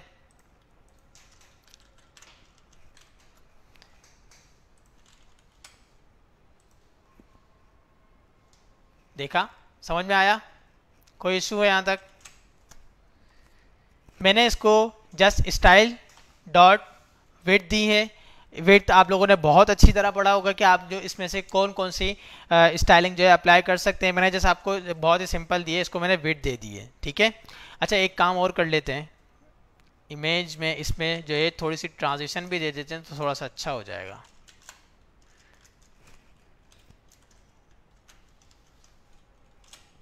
ठीक है, नहीं हो रहा, कोई फ़ायदा नहीं हुआ इस लाइन का, आप डिलीट ही हो जाओ, ठीक है। ठीक है, समझ में आ गया आप लोगों को? तो हम इस पे जैसे क्लिक करेंगे, इस पे स्टाइल जो है आप विड्थ अप्लाई कर सकते हैं, जो कि मैंने यहाँ पे दी है। क्लियर हो गया? अब इसी तरह सेम हमारे पास यही प्रोसेस है। अच्छा, हमारे पास अगर कुछ इस तरह की स्टाइलिंग आ जाती है, जैसे कि मैं यहाँ पे एक पैराग्राफ बना देता हूँ, इसको मैं कमेंट कर रहा हूँ, और नेक्स्ट में एक पैराग्राफ बना देता हूँ और मैं इसको क्लास दे देता हूँ, सॉरी आईडी दे देता हूँ पैरा, ठीक है। और इसमें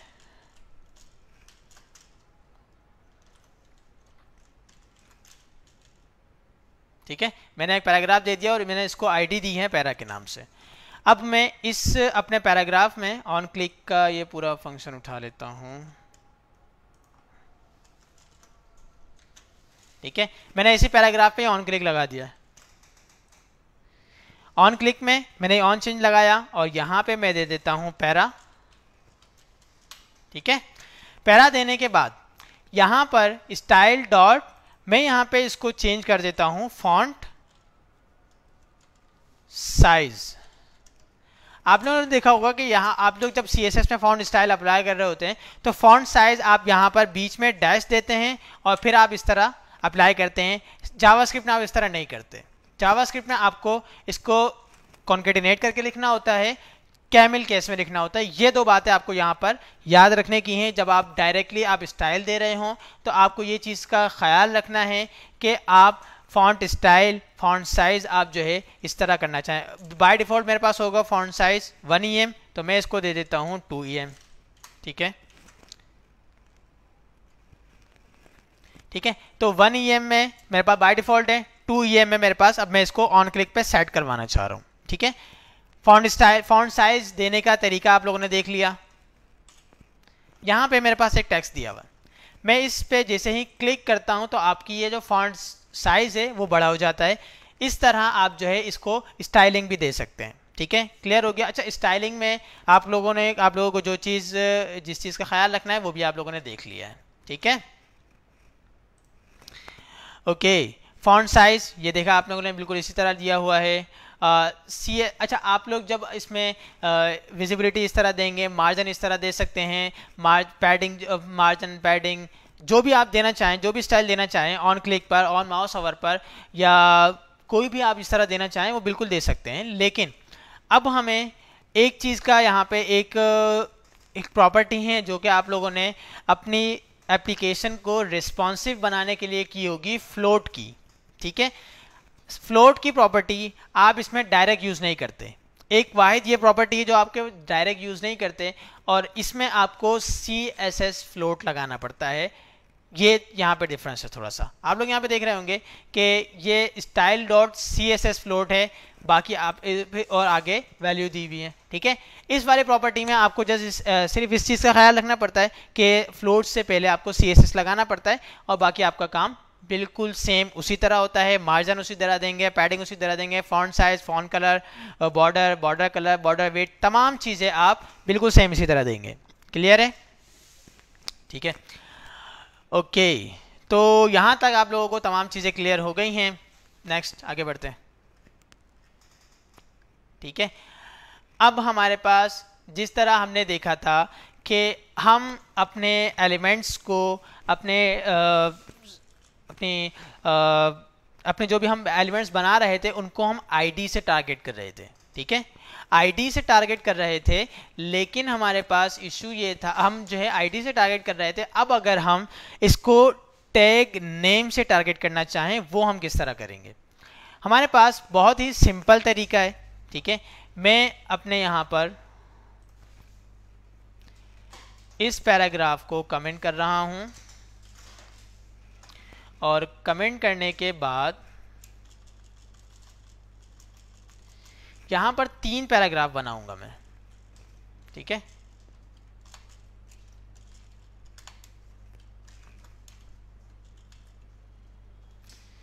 तीन पैराग्राफ मैंने बनाए, 4 बना लिए, चलो ठीक है, 4 पैराग्राफ मैंने बना लिए। और इन 4 पैराग्राफ में अब मैं ये चाह रहा हूं कि मेरे पास कोई एक एलिमेंट ना आए। ठीक है, आना है तो सारे आना, वरना नहीं आना। सही है, तो आप ये चाह रहे हो कि सिर्फ और सिर्फ इस पैराग्राफ के इस टैग के जितने भी एलिमेंट्स हैं सारे के सारे उठ के मेरे पास आ जाएं। तो उसके लिए मुझे क्या करना पड़ेगा? ध्यान रहे, आप जब इस तरह का काम करते हैं तो आप मैं इसी में ले लेता हूँ इमेज के अंदर पैरा। ठीक है, और डॉक्यूमेंट, अब इसके पैराग्राफ थोड़ा सा इसका डॉक्यूमेंट के बाद थोड़ा सा चेंज होगा। Document dot get element bye tag name, ID नहीं होगा, बाय टैग नेम। ठीक है, document dot gate elements bye tag name, मैं यहाँ पे ब्रैकेट ओपन करूंगा, और ब्रैकेट ओपन करने के बाद मैं यहाँ पर P लिख दूंगा, यानी पैराग्राफ। ठीक है, अगर मुझे डिव दिए, अगर मुझे सारे डिव चाहिए होते तो मैं यहाँ पर लिखता डिव, अगर मुझे स्पैन चाहिए होते तो मैं यहाँ पे लिखता स्पैन, अगर मुझे और कौन सा लिस्ट चाहिए होती तो मैं यहाँ पे लिखता लिस्ट। ठीक है, तो सारे के सारे मेरे पास इस पैराग्राफ में आ जाती। लेकिन मसला ये है कि सारे के सारे जब इसमें आ जाएंगे तो हम उनको टारगेट कैसे करेंगे?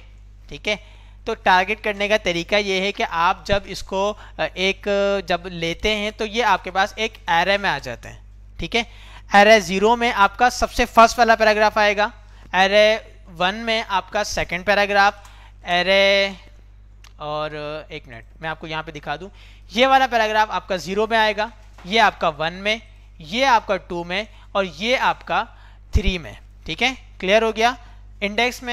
इंडेक्स में आपके पास एक एरे में तमाम के तमाम एलिमेंट आ गए, और अब आपके पास इसको अगर स्टाइल करना चाहें, जो भी करना चाहें, वो आप जो है इंडेक्स के साथ कर सकते हैं। वो किस तरह करेंगे? मैं एक एलिमेंट को टारगेट कर लेता हूं।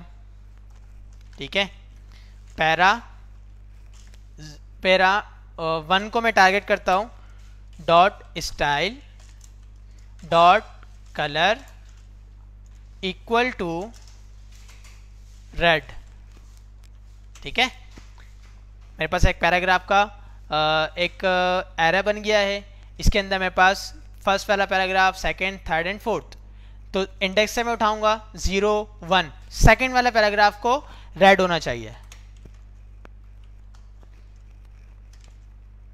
हम यहाँ पर इसको इस फंक्शन को कॉल भी कर लेते हैं। अच्छा, हम क्या क्या करते हैं कि इसको फंक्शन नहीं बनाते हैं, डायरेक्ट ऐसे ही कॉल करते हैं इसको फंक्शन, क्योंकि फिर वो सब पे नहीं चलेगा, हमें डायरेक्ट ऐसे ही काम करवाना है। ठीक है, ये मैंने डायरेक्ट जावास्क्रिप्ट लिखी है, फंक्शन कॉल नहीं किया है, यानी आपका जैसे पेज रेंडर होगा तो ये चलना चाहिए। क्लास पे आया, इस लाइन में सेकंड वाली लाइन में आपका ये रेड हो गया है, यानी आपका P1 पे 0 1 सेकंड वाली लाइन आपकी हो गई। अच्छा, अगर इसी तरह हम इसको चेंज करते हैं, मैं इसको कर देता हूं 2। ठीक है, अब आपकी ये वाली लाइन चेंज हो गई। ठीक है, इस वाली लाइन पे स्टाइल अप्लाई हो गया। अब मैं कर देता हूं 3, तो आपका इस पे आपका अप्लाई हो गया है, स्टाइल आपका जो भी कलर है आपका अप्लाई हो गया है। जो भी फंक्शन है, जो भी काम है, आप बिल्कुल इसी तरह कर सकते हैं। अब आपका इस एरे में जो भी काम करना चाहे कर सकते हैं। अच्छा, अब आप ये सोचेंगे कि अब तमाम पे किस तरह अप्लाई करना है। ठीक है, तो बिल्कुल सिंपल है, फॉर का लूप लगाएं। ठीक है, और फॉर का लूप लगाने के बाद तमाम पे अप्लाई कर दें। ठीक है, var for var I is equal to 0, I para dot length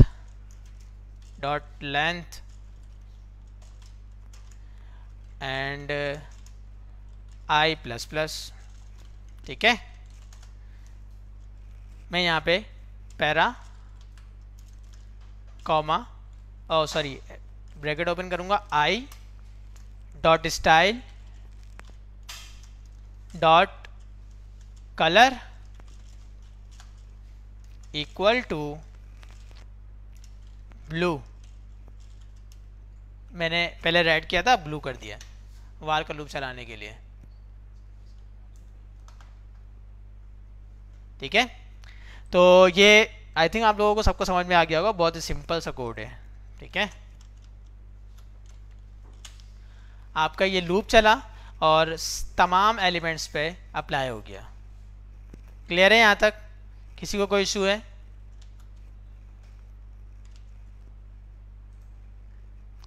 आपने टैग को भी एलिमेंट कर लिया, टैग को भी आपने टारगेट कर लिया। अच्छा, आप डॉट इनर एचटीएमएल भी कर सकते हैं। ठीक है, और डॉट इनर एचटीएमएल करके कोई भी वैल्यू सेट करना चाहें, जो कि हमने फर्स्ट में देख लिया, वो भी कर सकते हैं। ठीक है, क्लास नेम देना चाहें वो भी दे सकते हैं, फॉन्ट फैमिली, फॉन्ट एरियल और फॉन्ट मतलब font family, font colour, font size, तमाम चीज़ें आप कर सकते हैं। ठीक है, तो ये हमने ये तमाम चीज़ें देख ली। अच्छा, हमें एक चैप्टर और देखना है, फिर आपके पास आपकी क्लास जाएगी सरगौस के पास, वो आपको बताएंगे मास्किंग। ठीक है, आपने ये देख लिया कि आप इसको आईडी से किस तरह ले सकते हैं और टैग नेम से किस तरह आप जो है टारगेट कर सकते हैं। ठीक है, लेकिन नेक्स्ट है हमारे पास, अगर ये मेरे पास पैराग्राफ किसी डिव में इनक्लोज है, जैसे कि मैं क्या करता हूँ, यहाँ पर एक डिव बनाता हूँ और इसको मैं दे देता हूँ आईडी पेरेंट। ठीक है, और इन चारों डिव को एक इस डिव के अंदर रख देता हूँ, और इसके बाद भी मैं कुछ पैराग्राफ बनाता हूँ, और इस पैराग्राफ में इसको भी मैं 3-4 बना लेता हूँ। ठीक है, कुछ पैराग्राफ ऐसे हैं जो कि मेरे पास इस डिव के अंदर हैं, जिसकी आईडी है मेरे पास पेरेंट, और कुछ पैराग्राफ ऐसे हैं जो कि लावारिस हैं, उनका कोई अता पता नहीं है, नबाब का पता है, नवाब का पता है, और ऐसे ही बाहर पड़े हुए हैं। ठीक है, तो हमें सिर्फ उनको टारगेट करना है जिनके पेरेंट है, यानी जिसको हमने आईडी दी हुई है। ठीक है, वो हम किस तरह करेंगे? उसके लिए बहुत ही सिंपल है, एक थोड़ी सी लाइनों का कोड है। ठीक है, वो हम किस तरह करेंगे? हमने यहाँ पे टारगेट किया है para document dot get element bye tag name. Tag name में अगर मैं करता हूँ तो डिव के अंदर वाले और डिव के बाहर वाले दोनों ही आपके पास एरे में आ जाएंगे। हमें ये नहीं करना, हमें सिर्फ और सिर्फ उस आईडी में चाहिए जो कि मेरे पास उस डिव के अंदर वाले पैराग्राफ चाहिए जो कि मेरे पास क्लोज हैं। ठीक है, तो मैं सबसे पहले क्या करूँगा, पहले तो वेरिएबल बनाता हूँ। ठीक है, पेरेंट के नाम से, और इसके अंदर में document dot get element by ID parent. मैंने यहाँ पर इस वेरिएबल को एक पैराग्राफ इस डिव को एक पैराग्राफ के अंदर बंद कर लिया, ठीक है। अब मुझे इसको टारगेट कैसे करना है, ध्यान से देखिएगा कि मैं यहाँ पर पेरेंट डॉट गेट एलिमेंट कर दूंगा, सिंपल, और कुछ नहीं करना है मुझे। ये कोड यहाँ तक मेरे लिए काफ़ी है। अब ये सिर्फ और सिर्फ उन्हीं एलिमेंट्स को टारगेट करेगा जो कि मेरे पास पेरेंट के अंदर बंद हैं। यहाँ तक क्लियर है? आप लोगों को यहाँ पर एक चीज़ का ख्याल रखना है कि जब आपने डॉक्यूमेंट इसके अंदर दे दिया है तो डॉक्यूमेंट दोबारा से यहाँ पर नहीं देना है, ठीक है। आपने एक दफ़ा ले लिया पेरेंट, ठीक है, पेरेंट में आपने इस आईडी को बंद कर दिया, इस आईडी वाले डिव को बंद कर दिया। अब जो है dot gate elements bye target name tag name करके इसको आप काम कर सकते हैं, ठीक है। तो यहाँ पे कुछ स्टाइलिंग भी अप्लाई हुई भी है खूबसूरत सी, और इस पर कलर भी हुआ हुआ है। तो हम देख लेते हैं, हमारे पास जो है पेज पे इसको रेंडर होना चाहिए और डिव के अंदर वाले तमाम के तमाम ब्लू होने चाहिए। नहीं हुए भाई, क्यों नहीं हुए? HTML की फाइल सेव की है?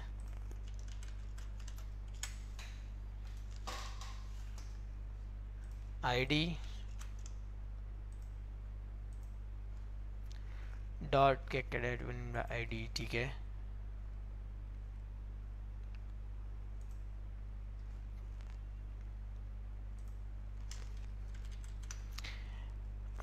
अच्छा, हमने यहाँ पे इसको एक काम ये कर दिया, इसको हटाते हैं। यहाँ पे सही है, इसको चलना चाहिए। यहाँ पे देख लेते हैं, कोई इशू तो नहीं है।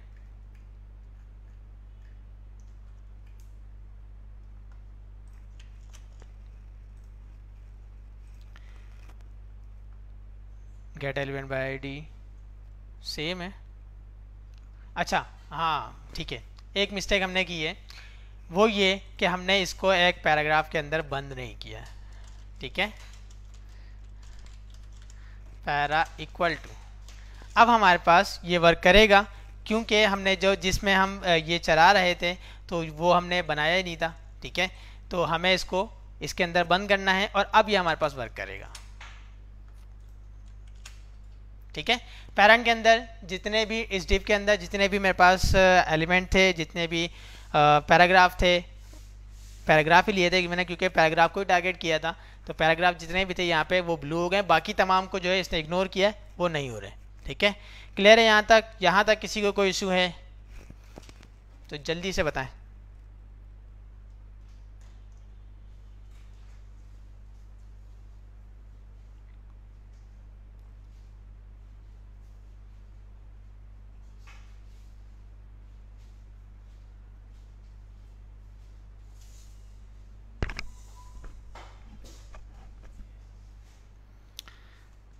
जी, कोई इशू है यहाँ तक?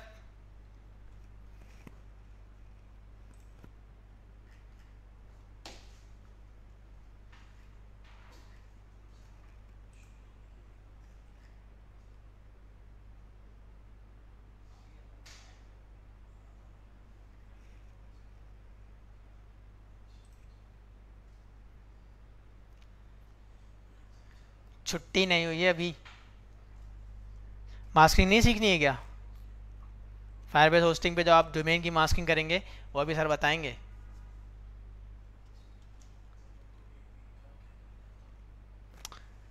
एक दो रिपीट के भी आ रहे हैं लेकिन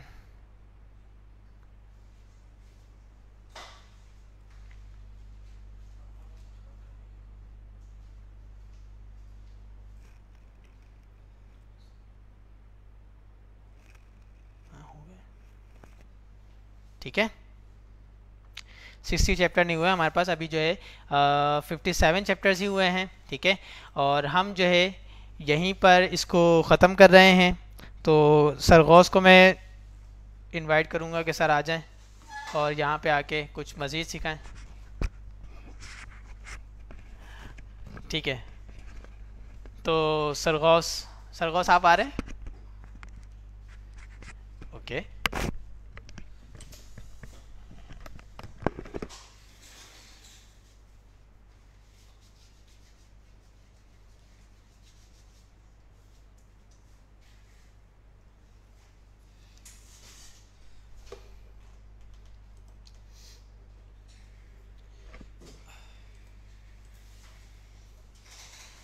अच्छा जी, औज़ुबिल्लाहिमिनश्शैतानिर्रजीम, बिस्मिल्लाहिर्रहमानिर्रहीम। आज के दिन जो हमारा मकसद था कि जिसमें आपको डॉम की मैनिपुलेशन सिखाई जाए और आप लोगों को स्पेसिफ़िकली जो है हम मास्किंग और होस्टिंग के हवाले से हमने बात की थी। अच्छा, आप लोग कहेंगे कि बुलाया सर गौस को था, ये कौन आ गए? तो मेरा नाम मोहम्मद अली मुग़ल है, मैं कराची में रहता हूँ और पाकिस्तान का शहरी हूँ। पाकिस्तान में पैदा हुआ हूँ, पाकिस्तान में जीने का इरादा रखता हूँ और पाकिस्तान को जो है इंशाल्लाह हम सब मिलके एक बड़े लेवल पे ले जाने का विज़न और मिशन रखते हैं। तो ये तो मेरा इंट्रोडक्शन था। आज जिस तरह हमारी कमिटमेंट, मैं जस्ट अभी एंटर हुआ हूँ और गौस को बुलाया जा रहा था, तो मैंने गौस को बुलाया, मुझे 2 मिनट दे दो। एक्चुअली हमारे सैलानी वेलफेयर इंटरनेशनल ट्रस्ट के चीफ़ ऑपरेटिंग ऑफिसर के वालिद साहब का इंतकाल हो गया है, तो उस सिलसिले में नमाज जनाजा और फिर कब्रिस्तान के लिए निकले हुए थे। तो ओके, सो आज के दिन थोड़ा सा इस वीक में आप लोगों के पास एक गैप भी है कि जिसमें जो चीज़ें आप लोगों ने थ्रू आउट आप लोगों से मिस हो गई है, आप लोग उसको कवर करें।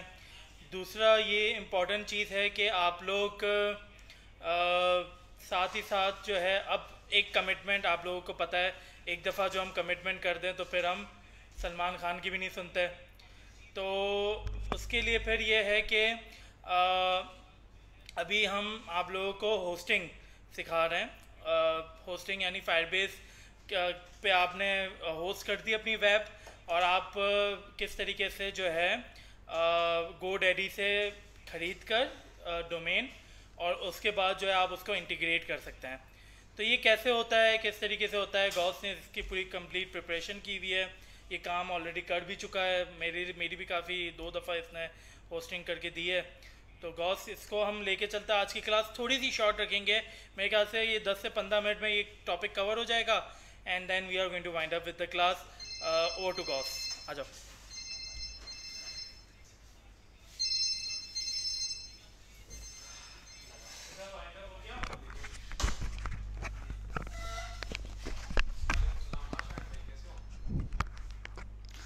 अस्सलामुअलैकुम, कैसे हैं आप सब? उम्मीद है सब खैरियत से होंगे।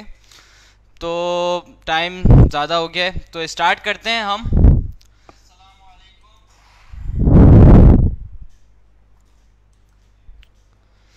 मैं ये टैब्स बंद कर देता हूँ और ताकि हम जो अपना फोकस है वो होस्टिंग के ऊपर ही रखें। अच्छा जी, तो उम्मीद है सबको ये चैप्टर्स क्लियर हो गए होंगे। इनमें अगर किसी को कोई थोड़ा बहुत इशू भी आया है तो कोई मसला नहीं है, हम हेल्प डेस्क में उसको क्लियर कर लेंगे। आप लोग परेशान नहीं होइएगा कि आप समझें कि बस आज की क्लास कुछ समझ नहीं आई, तो ऐसा कोई मसला नहीं है। हम हेल्प डेस्क में अगर किसी को किसी भी टॉपिक के अंदर कोई मसला रहा हो तो हम उसको कवर कर लेंगे। तो मैंने देखा था कि काफ़ी सारे उल्टे सीधे कमेंट्स आते हैं कि अपने गेम बना लें सर, क्या बना लें। तो आप ये चीज़ ना करा करें, क्योंकि जो दूसरे जो क्लास पे फोकस रखे हुए उनका जो फोकस है वो क्लास से हट जाता है। तो जो लोग बोल रहे थे कि गेम बना लें, तो बिल्कुल गेम भी हम बना के दिखाएंगे, आपको बेफिक्र हो जाए, और जावा स्क्रिप्ट से ही बना के दिखाएंगे गेम भी, तो बेफिक्र हो जाए।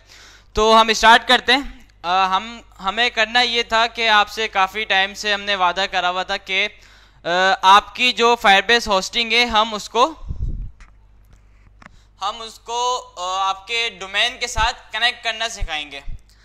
अच्छा, डोमेन की बात करी जाए तो डोमेन होता क्या है, मैं ज़रा आपको थोड़ा सा इसके बारे में बता दूं कि डोमेन क्या होता है। जैसे कि हम सबका मोबाइल है हमारे पास, उसमें एक सिम लगी हुई है, सिम का नंबर है। जैसे कि मिसाल के तौर पे मैं यहाँ पे कुछ नंबर लिख दिया, मेरा नहीं है, लेकिन समझ लें कि ये मेरा नंबर है। इसी तरह से मैं नीचे एक और नंबर लिखता हूँ, जल्दी जल्दी, ये हो गया सर बासित का नंबर, ठीक है। इसी तरह से काफ़ी सारे नंबर्स हमारे मोबाइल में मौजूद होते हैं, ऐसा ही है। अब इतना बड़ा नंबर याद करना मुश्किल है, तो हम क्या करते हैं, हमारे मोबाइल में ये फैसिलिटी मौजूद है, ये फीचर मौजूद है कि हम हर नंबर को सेव कर देते हैं उसके कॉन्टैक्ट नेम से। जैसे कि मैंने यहाँ पे लिख दिया गौस और नीचे मैंने लिख दिया बासित। तो इससे हमें पता चल गया कि जब मैं फ़ोन में गौस को क्लिक करके कॉल करूँगा तो कॉल लग जाएगी इस नंबर के ऊपर। ऐसा ही है, अगर मैं कॉन्टैक्ट्स में जाके बासित पे क्लिक करूँगा तो कॉल लग जाएगी बासित वाले नंबर पे। तो इससे हमें आसानी हो गई कि नाम मिल गया हमें। तो इसी तरह से जहाँ हमारी वेबसाइट होस्ट होती है, अभी तक हमने सिर्फ फायरबेस होस्टिंग देखी है। आप लोग ये नहीं समझिएगा कि इंटरनेट की दुनिया में सिर्फ फायरबेस के ऊपर ही हम होस्टिंग कर सकते हैं, ऐसा बिल्कुल नहीं है। होस्टिंग के सर्वर काफ़ी सारे मौजूद हैं, बड़े बड़े सर्वर हैं, काफ़ी सारे मौजूद हैं। फायरबेस हमने इस वजह से आपको सिखाया, सिंपल है, इजी है और फ्री भी है, इस वजह से फायरबेस होस्टिंग हमने आपको सिखाई। अच्छा, अब कुछ क्वेश्चन ऐसे भी थे मेरे पास कि सर अब क्लाइंट ने वेबसाइट मांगी है, अब मैं उसको होस्टिंग किसके ऊपर करके दूँ। अब आप मिसाल के तौर पे लें कि आपका जो क्लाइंट है वो रियल एस्टेट का काम करता है या फिर ट्रैवल एजेंसी का काम करता है या फिर जो भी उसका बिजनेस है, तो उसको एक वेबसाइट चाहिए। और अगर वो आपको बोलता है कि ये वेबसाइट स्टैटिक होगी, सिर्फ मेरा कंटेंट उसके अंदर शो कराना होगा और मेरी कुछ इन्फॉर्मेशन उसमें लगानी होगी, पैकेज वगैरह, और इसके अलावा उसको कुछ नहीं चाहिए, ना उसको ईमेल अकाउंट चाहिए और ना उसको ऑनलाइन कोई फाइल मैनेजर वगैरह चाहिए, कुछ भी नहीं चाहिए, सिर्फ एक स्टैटिक वेबसाइट चाहिए। तो आप क्या करेंगे, सिंपल उसकी वेबसाइट आप बनाएंगे HTML CSS के ऊपर और फायरबेस होस्टिंग के ऊपर इसको डिप्लॉय करके अपने डोमेन के साथ कनेक्ट कर देंगे। लेकिन अगर अच्छा ईमेल अकाउंट्स की मैं किसकी बात कर रहा हूँ, अगर कोई किसी को इसमें कन्फ्यूज़न हो तो ईमेल अकाउंट की बात कर रहा हूँ। जैसे कि मेरा एक डोमेन है gausahmed.com, ठीक है। अब उसका एक ईमेल अकाउंट में बना सकता हूँ, जैसे कि मैंने लिखा hello@gausahmed.com, ये एक ईमेल है। ये ईमेल किस चीज़ की है, मेरे डोमेन की, ठीक है।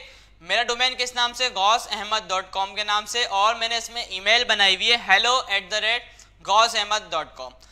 तो काफ़ी सारे बिजनेस ऐसे होते हैं बड़े बड़े कि वो बोलते हैं कि हमें ईमेल अकाउंट्स भी चाहिए और होस्टिंग सर्वर भी हमें लाजमी चाहिए। जैसे कि वो बोलते हैं कि जो आप हमारी वेबसाइट बनाओ उसके जो सर्वर का यूज़र नेम पासवर्ड है वो हमें चाहिए। तो उसके लिए फायरबेस से आपका काम नहीं होगा, उसके लिए आपका काम होगा cPanel से, और उसके लिए आपको होस्टिंग परचेज करना पड़ेगी। तो ये भी हम सीखेंगे, कोई मसला नहीं, ये भी हम सीख लेंगे। लेकिन अभी हम देख रहे हैं कि किस तरह से एक स्टैटिक वेबसाइट जिसमें सिर्फ इंफॉर्मेशन शो कराई हुई है हम होस्ट कर सकते हैं फायरबेस पे और अपने डोमेन के साथ उसको कनेक्ट कर सकते हैं। तो डोमेन उम्मीद करता हूँ सबको समझ में आ गया होगा। जैसे कि नंबर की मैंने एग्जाम्पल आपको दिए कि ये नंबर इतना बड़ा है, मैंने इसको सेव कर दिया गौस के नाम से, और नीचे वाले नंबर को मैंने सेव कर दिया बासित के नाम से, ठीक है। अब जब भी मैं गौस कॉल करूँगा इस पे कॉल चली जाएगी, मैं बासित कॉल करूँगा इस पे कॉल चली जाएगी। बिल्कुल सेम इसी तरह से होस्टिंग सर्वर का एक IP एड्रेस होता है, होस्टिंग सर्वर का एक IP एड्रेस होता है। आपको ये जानने की कोई ज़रूरत नहीं है कि IP एड्रेस क्या है, इसकी भी बहुत बड़ी दुनिया है, ये नेटवर्किंग कहलाती है। तो बस अभी आप इतना समझ लें कि एक IP एड्रेस है, जैसे कि हमारा मोबाइल नंबर है, इसी तरह से एक IP एड्रेस है। बस अभी आप इतना समझे, कोई आपको ज़्यादा समझने की ज़रूरत नहीं है। और वो IP एड्रेस थोड़ा बड़ा है, तो इस वजह से हम उसको सर्च इंजन में मतलब गूगल के अंदर इस तरह लिखेंगे तो बहुत कन्फ्यूजन होगी और हमें याद भी नहीं रहेगा। तो इस कन्फ्यूजन से बचने के लिए हम यूज़ करते हैं डोमेन नेम। जैसे कि मैंने कॉन्टैक्ट नंबर सेव करा गौस के नाम से, इसी तरह से हम ये IP एड्रेस सेव कर देते हैं अपने डोमेन के नाम से। जैसे कि अब मेरा बिजनेस है ट्रैवल का, तो मैंने लिख दिया बासित का ट्रैवल का बना देते हैं, basittravel.com। basittravel.com के नाम से मैंने एक डोमेन ले लिया। अच्छा ये है नहीं कोई, इस वजह से आ नहीं रहा, basit-travel.com के नाम से मैंने डोमेन लिया। अब basit-travel.com के पीछे एक IP एड्रेस है, जिस तरह से हमारे कॉन्टैक्ट नेम के पीछे हमारा नंबर है, इसी तरह से basit-travel.com के पीछे एक IP एड्रेस है जिस पे होस्टिंग सर्वर है। ठीक है, आप डोमेन को होस्टिंग नहीं समझिएगा, डोमेन सिर्फ एक नाम है जो उस होस्टिंग तक हमें लेके जा रहा है, उस होस्टिंग को वेरीफाई करवा रहा है। क्लियर है सबको ये बात? अब हम देखते हैं कि इसको करेंगे हम किस तरह से कनेक्ट। मैं सबसे पहले अपना फायरबेस अकाउंट खोल लेता हूँ ताकि फायरबेस का जो प्रोजेक्ट है उसको मैं आपको कनेक्ट करके दिखा सकूँ। थोड़े मुझे पसीना आ रहा है, पंखा खोल दो। अच्छा, फ़ैन में थोड़ा खोल रहा हूँ लो पे, तो आप लोगों को थोड़ी सी नॉइज़ शायद आए, तो अगर ज़्यादा कंफ्यूज आपको करे नॉइज़ तो मुझे बता दिएगा, मैं बंद कर दूँगा। अच्छा जी, फायरबेस में लॉगिन कर लेता हूँ।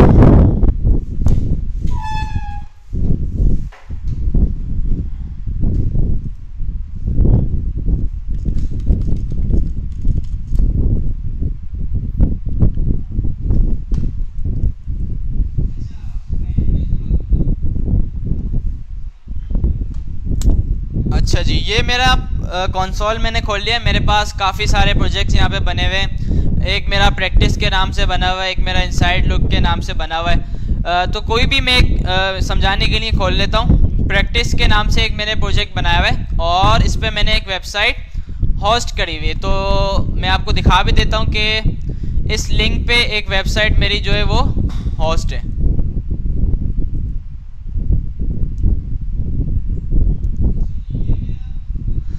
ये देखें, ये इसका लिंक आ गया। ये मैं खोलूँगा तो यहाँ पे एक वेबसाइट मैंने बनाई हुई है, वो यहाँ पे मैंने डिप्लॉय करी हुई है।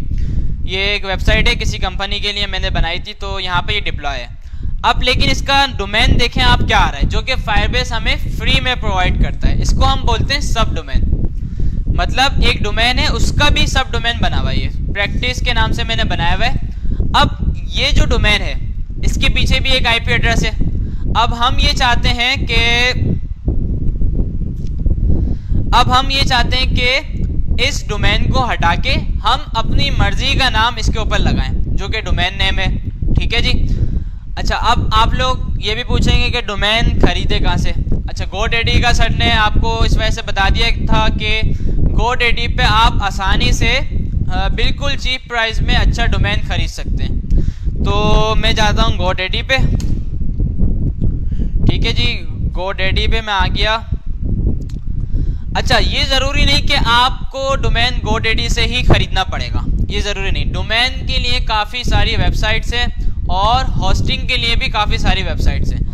तो अगर आपको यहाँ पे आपका डोमेन नहीं मिल रहा हो, कुछ ऐसे डोमेन होते हैं जो यहाँ पे अगर आपको ना मिले तो आप किसी और वेबसाइट से भी खरीद सकते हैं। जैसा कि एक और फेमस वेबसाइट है होस्टर के नाम से।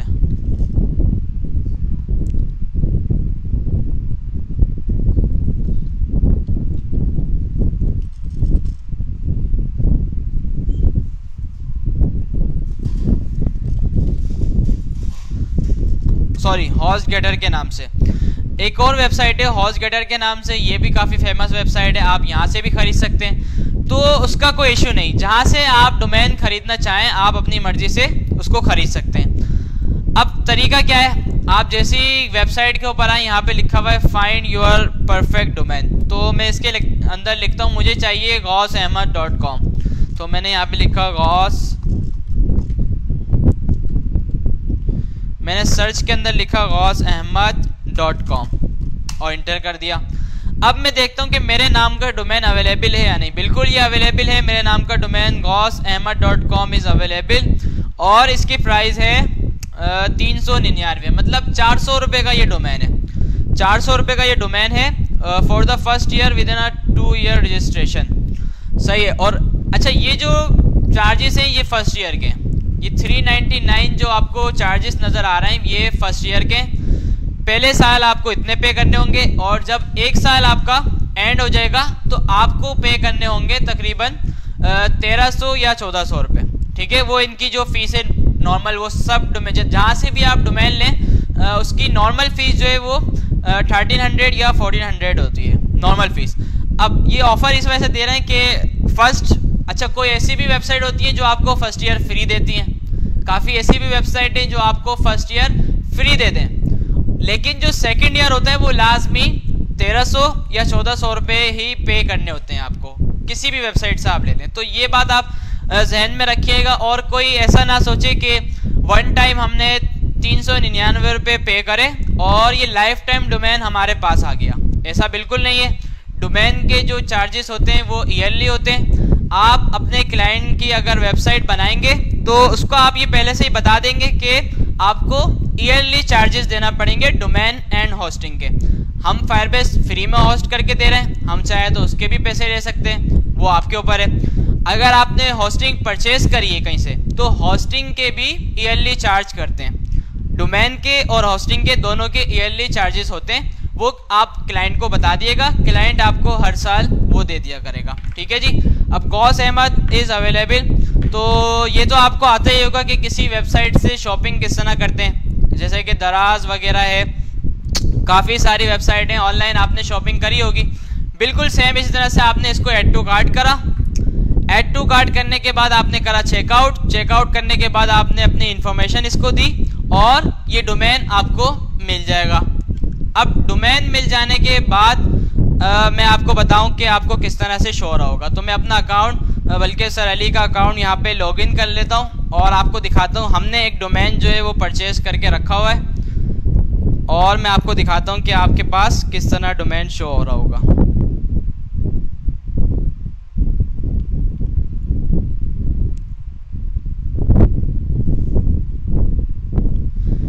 अच्छा, कुछ कमेंट आ रहे हैं कि 118 का, बिल्कुल 118 का भी मिलता है, 99 का भी मिल जाता है, वो आपका लक है। आप अपना नाम सर्च करके देखें, शायद 99 का आपको मिल जाए। तो प्राइस में थोड़ा बहुत डिफरेंस जो है वो आ सकता है। तो मैं यहाँ पे अकाउंट लॉगिन कर लेता हूँ।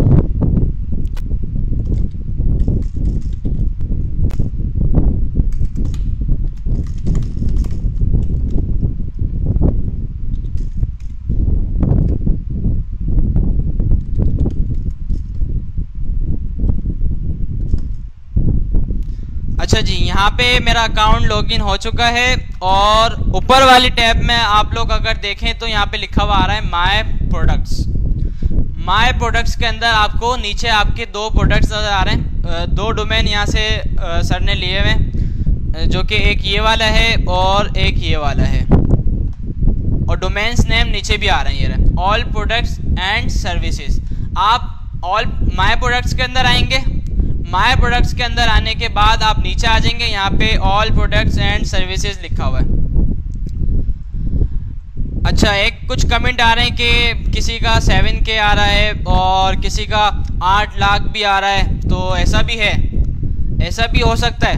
अगर आप GoDaddy पे जाके लिखेंगे google.com तो वो तो पता नहीं कितने करोड़ों में आएगा, बल्कि होगा ही नहीं। तो इस तरह के जो डोमेन होते हैं वो काफ़ी एक्सपेंसिव होते हैं।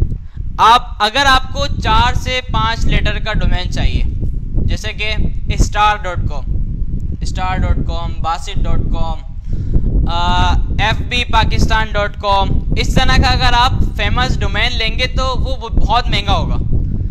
गुल अहमद का आप डोमेन ले लें, ऐसे इसमें भी काफ़ी सारी लोगों की पॉलिसीज़ होती हैं कि वो पहले से ही डोमेन खरीद लेते हैं ताकि बाद में हम उसको महंगा करके बेचें।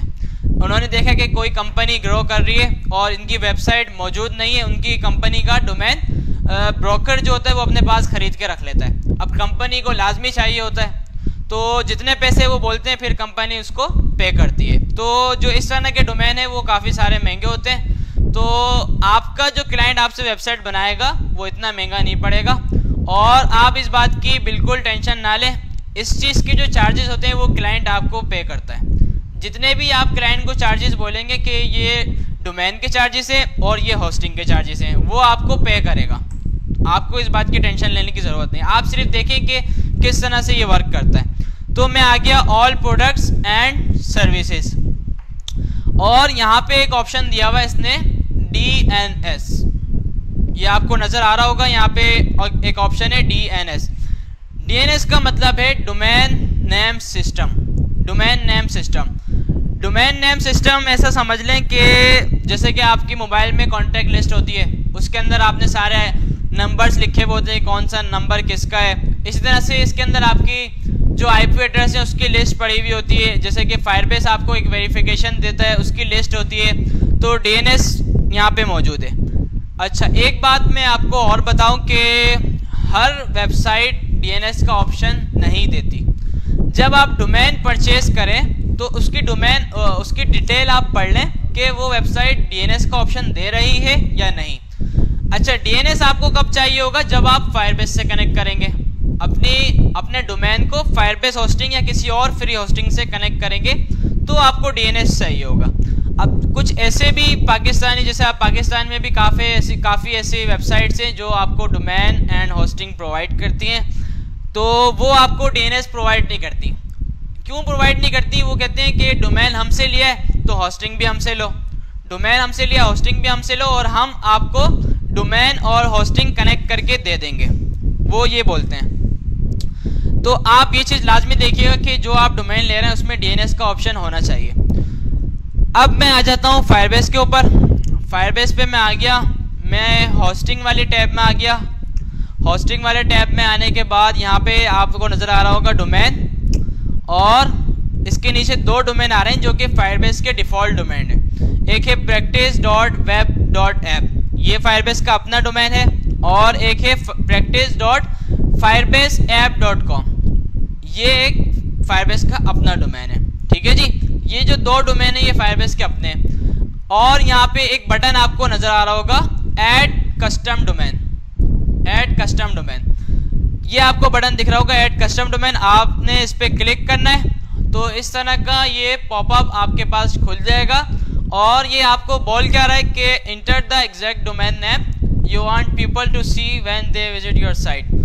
ठीक है, it can be a domain, your domain name और सब डोमेन। ठीक है, अब ये बोल रहा है कि आपका जो डोमेन है जो आपने खरीदा है, जैसे कि GoDaddy से हमने एक डोमेन खरीदा है जिसका नाम है jawanpakistan.com।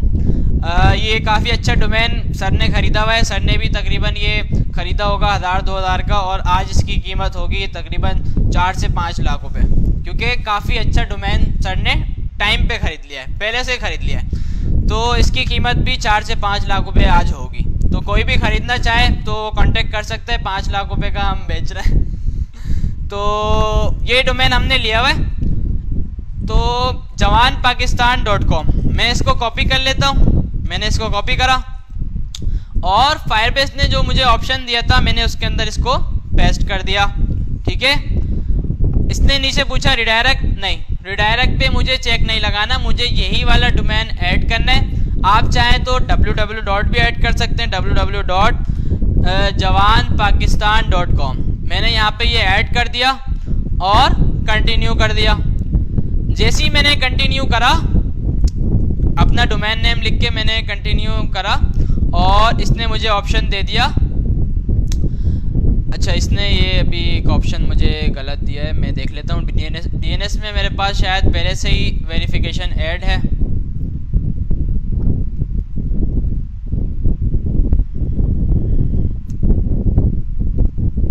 अच्छा जी, मैंने आज इसमें सुबह एक वेरिफिकेशन ऐड करी थी फायरबेस की। तो मैं एक काम ये करता हूँ, मैं इसको हटाता हूँ और मैं एक दूसरा कोई डोमेन देख लेता हूँ। मैं फायरबेस में आ गया दोबारा से, और दूसरा प्रोजेक्ट मैं देख लेता हूँ, ताकि क्योंकि इसमें पहले से ही एक मेरा जो प्रोजेक्ट है वो हुआ है। मैं कंसोल में आया और मैंने देख लिया टूडू ऐप वाला। टूडू ऐप का जो डोमेन है वो मैं इस पर कर देता हूँ। टूडू ऐप की मैं होस्टिंग में आ गया, और ये आ गए टूडू ऐप के डोमेन। इसके अंदर मैंने करा ऐड कस्टम डोमेन, और यहाँ पे मैंने बोल दिया www.jawanpakistan.com। ठीक है जी, क्लियर हो गई सबको ये बात। कंटिन्यू मैंने कर दिया। अब ये एक स्टेप आपको देगा। अच्छा, ये ऑप्शन मुझे दे रहा है कि unable to add domain, it may already be registered to another project. वो जो प्रैक्टिस वाला मेरे पास प्रोजेक्ट था उसके साथ ये पहले से ही रजिस्टर हुआ हुआ है। तो मैं देख लेता हूँ वही वाला प्रोजेक्ट खोल के।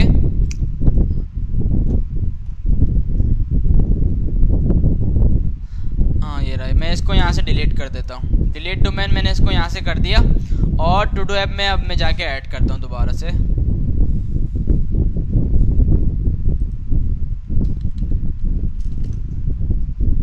कंटिन्यू। अच्छा, अब वेरिफिकेशन का इसने मुझे ऑप्शन नहीं दिया। मैं आपको बता दूं कि ये कुछ आप जैसे इसको सबमिट करेंगे ये वेरिफिकेशन का ऑप्शन देगा। अच्छा, ये एक तरह से दे सकता है अगर मैं डोमेन का नाम चेंज कर दूं। मैं आपको दिखाता हूं। अभी मैं यहाँ पे आया, मैंने कहा इसको मैंने डिलीट करा, मैंने इसको ऐड कस्टम डोमेन करा, मैंने कहा gaussahmed.com, इंटर मैंने कर दिया। अब ये आपको एक ऑप्शन देगा, ये जो आपकी स्क्रीन पे आपके सामने है, ये क्या बोल रहा है, add the txt record below to your DNS provider. DNS जो कि मैंने आपको GoDaddy के ऊपर दिखाया था, इसने यहाँ पे वही बात कर दी कि ये जो मैं रिकॉर्ड दे रहा हूँ आपको, ये आप DNS के अंदर ऐड कर दो।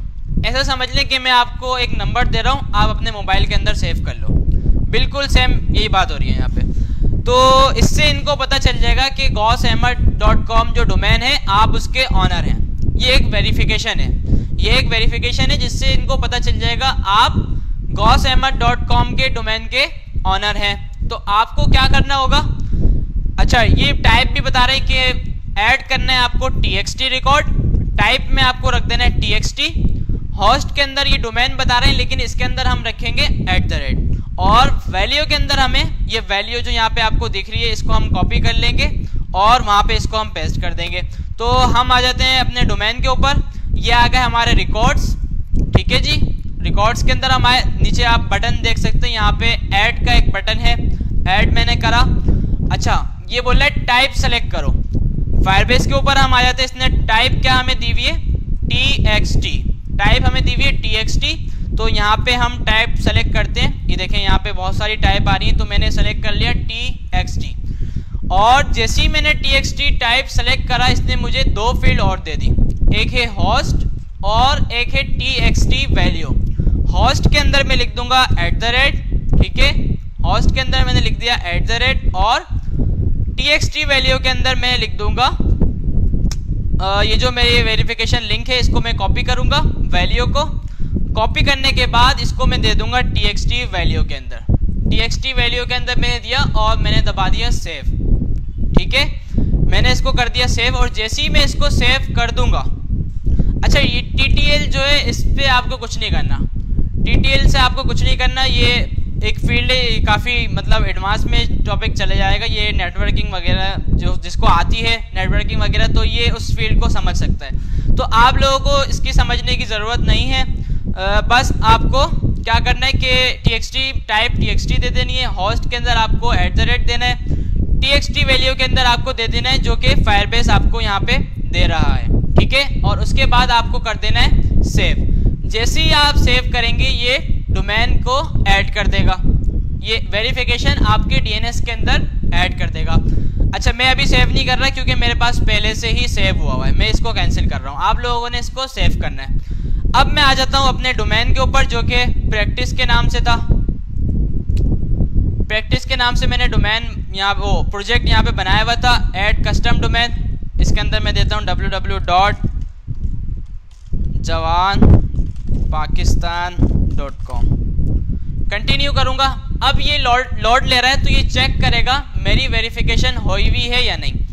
अगर आप वेरीफाई होंगे, ये देखें तो ऊपर ये कर देगा चेक वेरीफाई ऑनरशिप, आप वेरीफाई हैं, आप इस डोमेन के ऑनर हैं। इसने मुझे वेरीफाई कर दिया।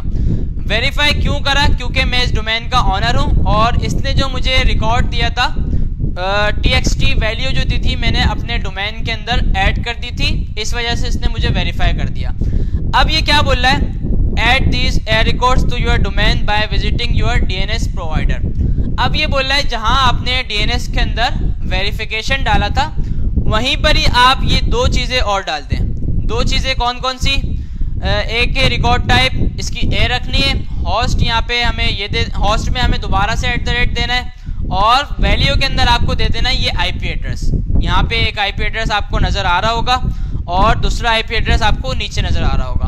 अब दो रिकॉर्ड ऐड करना है, दोनों की टाइप हम रखेंगे A, दोनों की टाइप हम रखेंगे A, तो हम दोबारा से अपने डोमेन पे आ जाते हैं, रिकॉर्ड्स के अंदर, और ऐड कर देते हैं। अच्छा, अब टाइप हमें क्या रखनी है? टाइप के अंदर है ए, हमें रखनी है टाइप ए। ये देखें ए टाइप यहाँ पे मुझे नज़र आ गई। मैंने यहाँ पे ए को सेलेक्ट कर लिया। होस्ट के अंदर मैंने दे दिया @ और .2 के अंदर मैंने दे दिया अपना IP एड्रेस। मैंने ऊपर वाला पहले कॉपी करा और .2 के अंदर मैंने दे दिया IP एड्रेस और मैंने कर दिया इसको सेव। ठीक है, IP एड्रेस मैंने सेव कर दिया।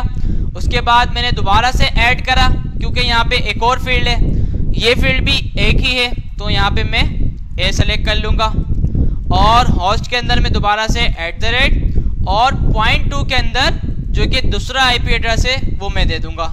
मैंने कॉपी करा और यहाँ पे मैंने इसको पेस्ट कर दिया और मैंने सेव कर दिया। ये छोटा सा एक हमारा था जो हमने करा अपना सारा प्रोसेस। बस इसके बाद हम करेंगे फायरबेस पे आके फिनिश। जैसे ही हम फिनिश करेंगे यहाँ पे लिखा हुआ आ जाएगा आपको ऐड, कंटिन्यू मैंने कर दिया। अच्छा, ये एक और डोमेन यहाँ पे दे रहा है। अच्छा, फिनिश मैंने ये ऐड कर दिए।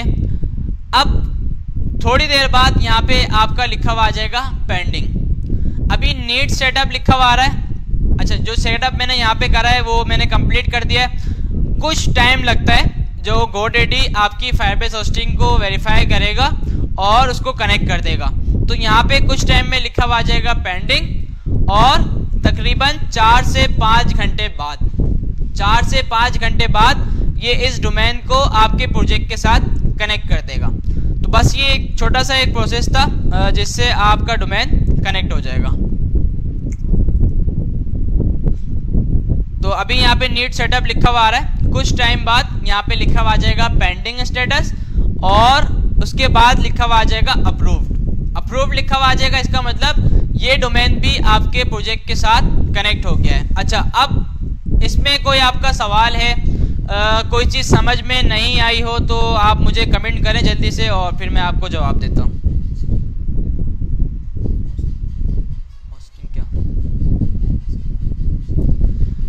फायरबेस के अलावा काफ़ी होस्टिंग मौजूद हैं। गिटहब पे एक होस्टिंग देखी थी, उसमें ये चीज़ आप नहीं कर सकते। गिटहब वाली में आप ये चीज़ नहीं कर सकते।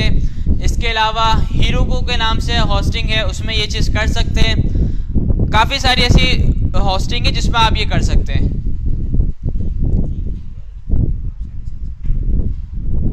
अच्छा, होस्टिंग और डोमेन में डिफरेंस मैंने आपको बता दिया था। डोमेन सिर्फ एक नाम है, जैसे कि हमारा नंबर है, नंबर किस चीज़ का है? हमारे सिम का। इसी तरह से एक IP एड्रेस होता है जो कि हमारी वेबसाइट का होता है। उसको नेम देने के लिए हम डोमेन नेम परचेज करते हैं।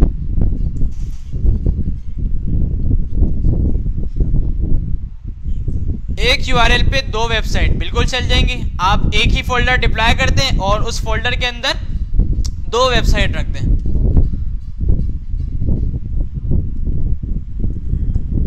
अच्छा, एक डोमेन में मल्टीपल प्रोजेक्ट्स ऐड नहीं हो सकते।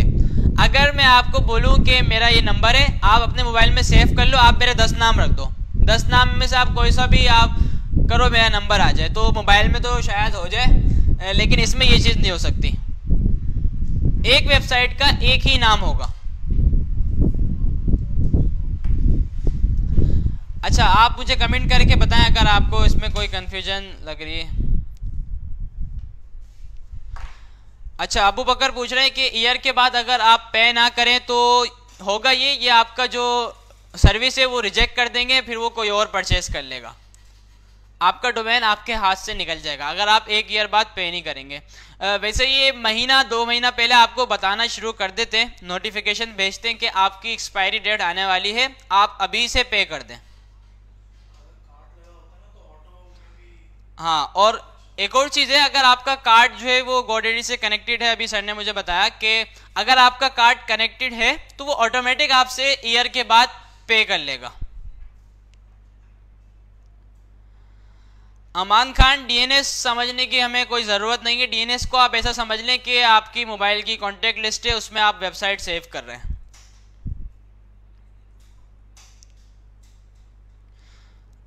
search.sh और netlify पर कैसे करेंगे आप इसमें देखेंगे। अगर ऐड कस्टम डोमेन का वो ऑप्शन दे रहे हैं, नेटलीफाई शायद देता है, सर्च का मुझे नहीं पता, तो आप देख लेंगे उसमें अगर ऐड कस्टम डोमेन का ऑप्शन है तो आप उसमें भी ये काम कर सकते हैं।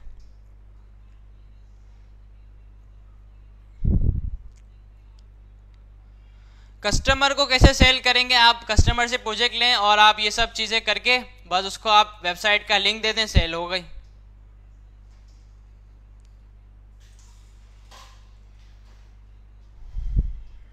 जी बस, तो और कोई सवाल? उम्मीद है ये सबको क्लियर हो गया होगा। अगर अभी आपका कोई सवाल है तो आप कर सकते हैं।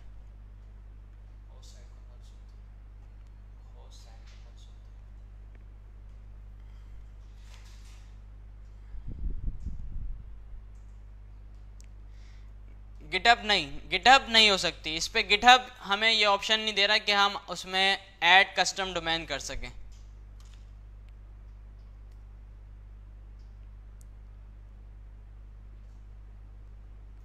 अगर क्लाइंट की डोमेन होस्टिंग खरीद लिया और उसने ऑर्डर कैंसिल कर दिया तो ये तो आपके ऊपर है। अब जैसे कोई बावर्ची है, खाना पकवाता है, अगर कस्टमर ने खाना पकवाने का ऑर्डर कैंसिल कर दिया, अब उस खाने का क्या होगा? या आप किसी गरीब को देंगे या कुछ ना कुछ तो करना पड़ेगा ना। तो ऐसा इसमें अगर क्लाइंट ने कैंसिल कर दिया तो डोमेन आप रखें, किसी और के काम आ जाएगा। अच्छा, अभी डेटाबेस का इससे कोई ताल्लुक नहीं है। डेटाबेस का इससे कोई ताल्लुक नहीं है जो हमने करा है। डेटाबेस हम अलग से पढ़ेंगे। गिटहब कस्टम डोमेन का ऑप्शन नहीं देता।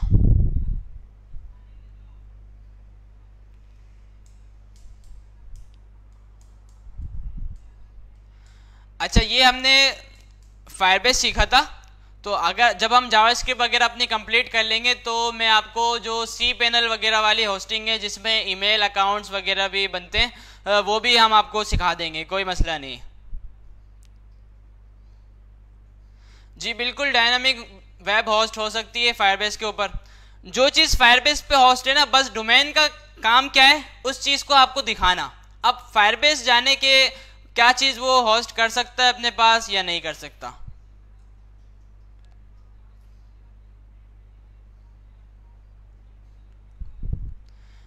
.com के अलावा कोई भी आपका डोमेन हो आप कनेक्ट कर सकते हैं जो आपके पास अवेलेबल हो और डोमेन प्रोवाइडर जो है वो आपको DNS दे रहा हो।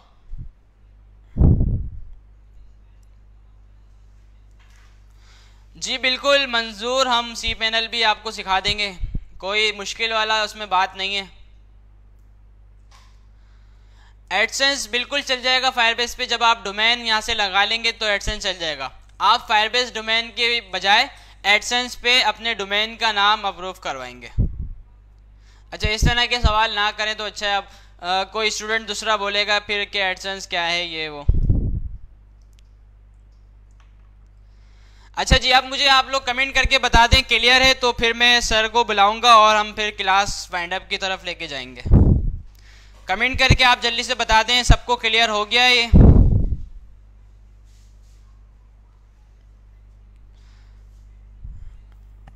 यरपा मेहदी पूछ रहे हैं कि सर PHP करेंगे, तो 6 महीने में आप सारी चीज़ें कर लो, PHP भी, जावा भी, Node.js भी, सब कर लो आप।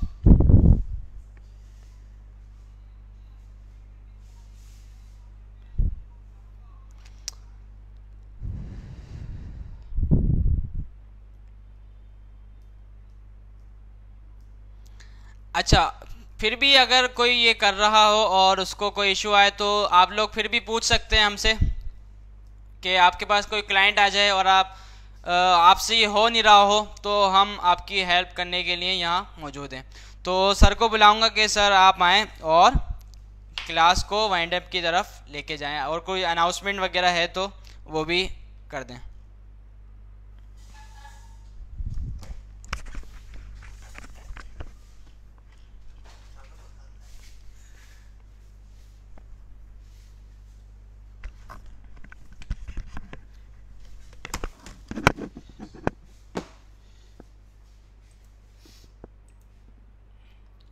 अच्छा जी, तो एज कमिटेड आप लोगों को हमने फायरबेस होस्टिंग सिखा दी है।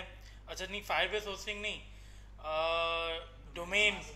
डोमेन मास्किंग सिखा दी है, और आप लोगों को यकीनन समझ में आ गया होगा कि किस तरीके से आपको ये काम करना है। तो आज के दिन हमने एक बहुत लिमिटेड जावास्क्रिप्ट का टॉपिक कवर किया है, और उसके बाद हमने डोमेन की जो कमिटमेंट थी वो कवर कर लिया है इंशाल्लाह। अभी मैं देख रहा था कमेंट्स में, तो आप लोगों की बात है माशाल्लाह। तो खैर अच्छा है, थोड़ा सा आप लोग भी रिलैक्स और माइंड सेट को अपना बिल्कुल रिलैक्स, जिस तरह होता है बंदा और फिर पढ़ रहा होता है, तो ये अच्छी चीज़ है कि आप लोग थोड़ा सा साथ में, हम लोग की हमारी भी कोशिश होती है कि कुछ ना कुछ एंटरटेनमेंट का फैक्टर रखते हैं, बहुत लिमिटेड करते हैं बट करते हैं कि आप लोग का जो इंटरेस्ट है वो बरकरार है। थोड़ा सा टफ टाइम अब ऑलरेडी स्टार्ट हो चुका है, ग्रेजुअली ये इंक्रीज होता जा रहा है। अगेन मैं कहूँगा, हिम्मत बिल्कुल भी नहीं हारनी है, हाथ नहीं छोड़ना, साथ नहीं छोड़ना। ये किस फिल्म का डायलॉग है? कुछ सुरा सुरा सा लग रहा है। ये वो मूवी आई थी ना धूम 3, तो वो खाई में गिर रहे थे। तो खैर, तो आप लोगों को ऐसा नहीं करना, आप लोग मेहनत को बरकरार रखें। इंशाल्लाह वक्त आएगा कि जिस तरह मैंने कुछ कमेंट्स में भी बोला है कि you people will be the billionaire of tomorrow. इंशाल्लाह नेक्स्ट क्लास में प्योर जावास्क्रिप्ट और कुछ एप्लीकेशंस के साथ जो हमारी प्लानिंग है हम लेके चलेंगे। Next class is going to be very important because DOM, that is document object model, हम नेक्स्ट क्लास में करेंगे। और गॉस कह रहे हैं कि सर कुछ और बड़ा काम करते हैं, हम गेम बनाते हैं नेक्स्ट क्लास में। तो गॉस कौन सी गेम बनाएंगे? मारियो ब्रोस कह रहा है फाइटिंग गेम बनाएंगे। आई यू श्योर? क्योंकि हम जो एक दफ़ा कमिटमेंट कर दे तो फिर हम, अच्छा ओके, तो हम गेम्स भी बनाएंगे, एप्लीकेशंस भी वो भी बनाएंगे। आप लोग अपना इंटरेस्ट बरकरार रखें, असाइनमेंट्स जो है वो वक्त पे सबमिट करवाएं, और डेफिनेटली आप लोग मार्क्स के हवाले से कह रहे हैं तो मार्क्स भी इंशाल्लाह हम आपसे शेयर कर देंगे। हमने अपने पास तो अपडेट रखा हुआ है बट हम आपसे शेयर कर देंगे। मैं चाह रहा था कि लिनक्स का जो क्राइटेरिया था 5 असाइनमेंट्स का, तो उसमें थोड़ी सी फिल्ट्रेशन हो जाए कि सारे असाइनमेंट्स किसने जमा करवाएं, ताकि आप लोगों के सिस्को के पोर्टल पे आप लोगों को इनरोल करना हम स्टार्ट कर दें। For now that's it. अपना, अपने रिश्तेदारों और अपने गिरदोनवा के लोगों का बहुत ख्याल रखिएगा। अल्लाह ने के बान।